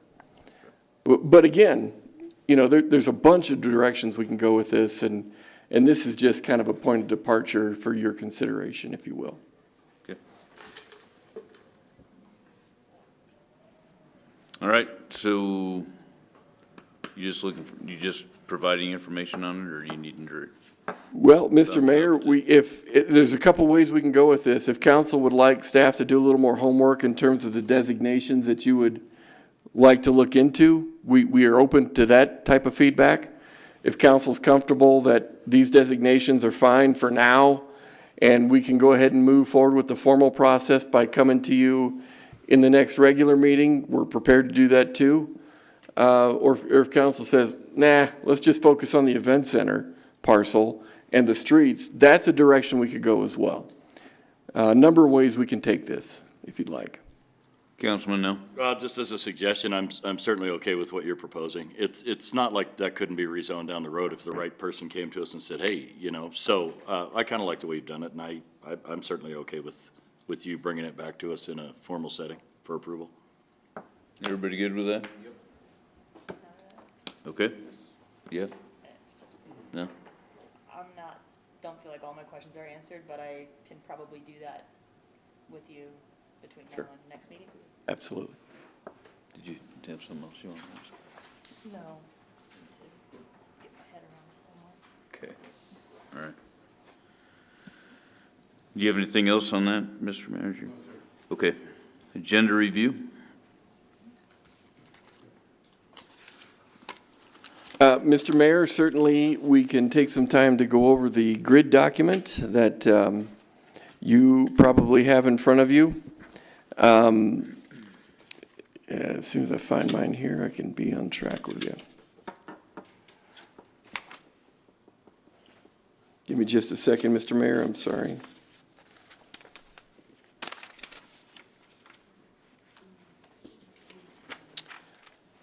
Hey, thank you. Almost made it. Almost made it. Anybody else want to try?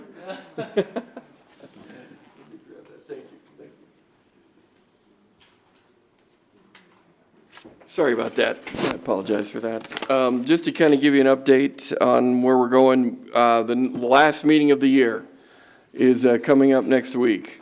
Hard to believe we're there. One of the pre-meeting items that we'd like to talk to you about is with respect to that request that you had from a citizen not too long ago where they wanted to suggest tree suckers, if you will, as a weed abatement kind of issue. We think we're ready to at least pose the discussion to you. The other thing that our city attorney has worked on and prepared is a discussion as it relates to the dynamics with respect to attendance at pre-meetings and work sessions and when decisions can be made and those kinds of things. Aside from that, we also have the MOU for the tennis courts coming forward. That is an item you've had, a few discussions on and probably understand the overall concept. And beyond that, I would direct your attention to future agenda items. Obviously, with moving into the new year, the first meeting of the year is primarily to deal with the ushering in of the new leadership and those kinds of things. We have some other, very housekeeping kinds of things that we need from the council in that first meeting. And then beyond that, I'm not sure I have much else to bring forward other than to be sure you review the back page and make sure that if there aren't items that are at least broadly docketed here on that back page, we can talk about that and see if we need to add items or whatever.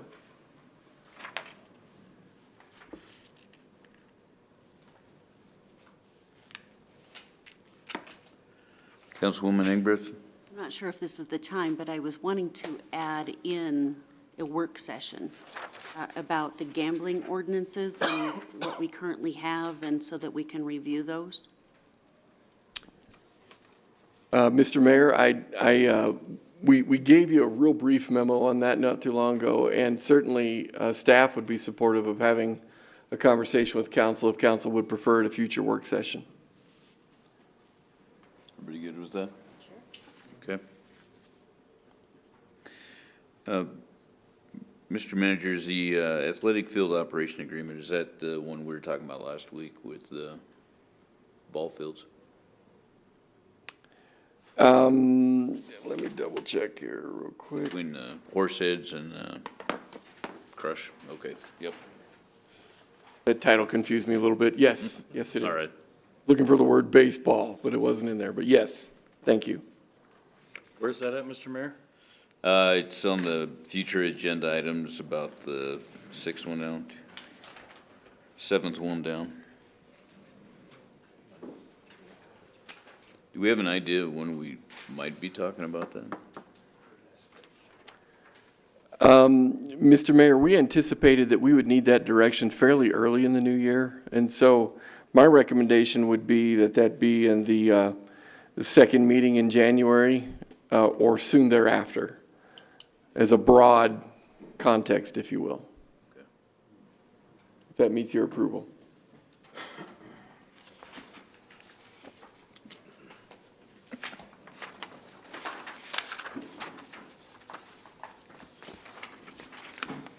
Anything else on the agenda?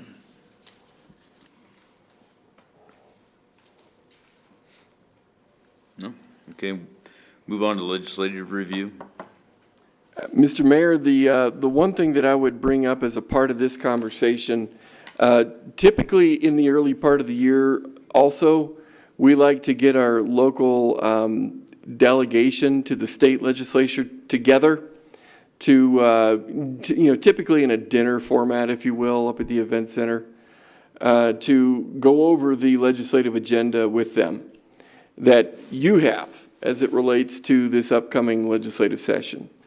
Without a doubt, given that this is a budgetary meeting, this time around for the biennium budget, the chance of getting some, trend-setting legislation in place is probably limited, but nonetheless, we believe it's important to have that opportunity to visit with our legislators. If not from a presentation standpoint, getting the FaceTime is really helpful so that those relationships between you and our state delegation can be fomented. And so we're recommending that we consider that. And accordingly, we will need to have a work session, if you will, to discuss the legislative agenda that we would suggest you consider. And beyond that, I think that's all I have for legislative type items. Okay. Anybody have anything for that? One question, please. Go ahead, Councilman. Is that a council or is that a committee that you formed for that? Or is- Mr. Mayor, Councilman, I'd say if everybody can be there, that'd be fantastic. Okay, great. Yeah, you bet. You bet. Which means, of course, we'd have to announce the meeting and that kind of thing. But that's okay. I like having everybody there if we can get them, you know. Okay, we'll do council around the table. Councilwoman Ingebrigtsen. I just want to say that we served the city breakfast last week. It was very early, but it was enjoyable, and we had a good time. So just look forward to doing some more events. Maybe not singing and dancing at 6:30 in the morning, but yeah. Councilman Johnson. I just want to extend my appreciation for your patience with me being gone the last few meetings. Had some family emergencies to attend to, so I'm back though, hopefully for good, but I just want to say I appreciate your patience with me. Councilman Gamroth. Thank you, Mayor. I have a couple things. I'll try to keep it short, though. So last Wednesday, we had our DDA board meeting. We discussed priorities for development downtown, how and where to expand the district, how to expand foot traffic across the district. You know, it's kind of, you know, there's some areas of our downtown that don't get the foot traffic of others, and so how to, you know, resolve that. And I also, once again, solicited feedback on our open container ordinance. We just talked about that at one of our most recent meetings. And so I've gotten a couple business owners in the area to reach out to me, but would love to see more input from business owners in the area to me and to the rest of council about their thoughts and feedback on the open container ordinance this past summer. Councilwoman Ingebrigtsen mentioned the breakfast last Thursday. I think we all, you know, had a great time. It was our pleasure to serve city employees at their annual employee breakfast, and so I wanted to thank everyone that puts that on and for everyone that came in attendance. Last Friday, I also attended the Casper Housing Authority's annual awards banquet at their Willard School location.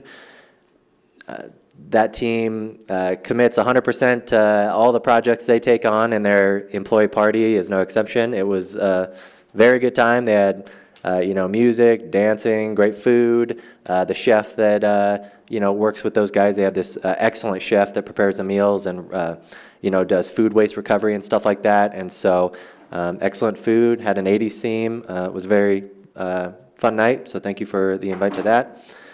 This morning, several of us attended the travel and tourism breakfast that Brooke mentioned earlier. Her team always puts together really great presentations and great data about the tourism industry in our community, and so I want to thank her and her team for all of their hard work organizing the breakfast, but also collecting that data, which can help inform us make better decisions going forward. And then lastly, outside of council, I'm on the board of the Science Zone. It's a local children's museum. They're partnering with Serve Wyoming and AmeriCorps to recruit members to assist in their education program. This includes after-school classes, summer camps, and other outreach. Applicants receive training, earn a monthly stipend, and receive an education award upon completion.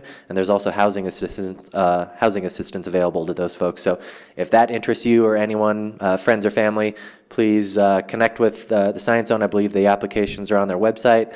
I imagine you can go to their Facebook page and get linked up there, or feel free to reach out to me or Stephen Schnell, the executive director over there, directly. That's all I have. Thank you. Councilman Nell. Belong to a inter-business development group. One of their biggest complaints in our last meeting was that they're having a really hard time finding employees. So if you are currently looking for a job or in need of a job, there's an awful lot of them in our community right now and a lot of spots to fill. So if you're not working, well, I don't want to make any judgments, but there are just a lot of positions available right now throughout our city and our county. There was something really important I had. and it's just so important I forgot. So maybe we'll bring it up next week. Have a great week. Oh, I know what it was. Sorry, this is the time of year where, especially we in Wyoming, suffer most from mental illness during the holidays. Please be patient with each other. Don't hesitate to reach out if you're having some trouble. There's a lot of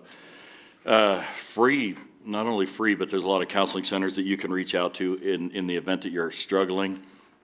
You are valuable as a member of our community to every one of us. So if you're having a hard time, please reach out, get the help you need, and that's all I have. Thank you.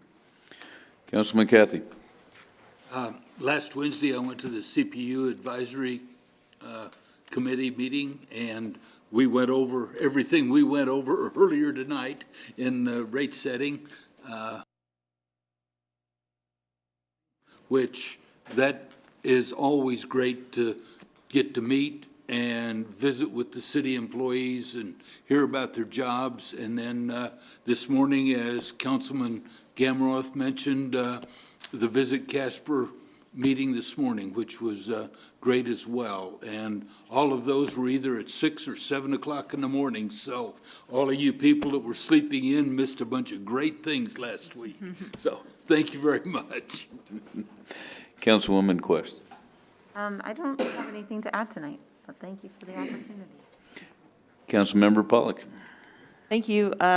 Just to add, I was at the Visit Casper breakfast this morning as well, and it was a great presentation and a good way to emphasize how important tourism and the visitor economy is to Casper. And I'm really excited about some of their data that they've been putting together, a lot more detailed than what we've seen in the past. And so I would encourage folks to check out their report that they have put out, and I imagine you can find it on their website. But a lot of really interesting information down to the individual event and what each of those opportunities brings to our city. So it was a really exciting morning chatting with those folks.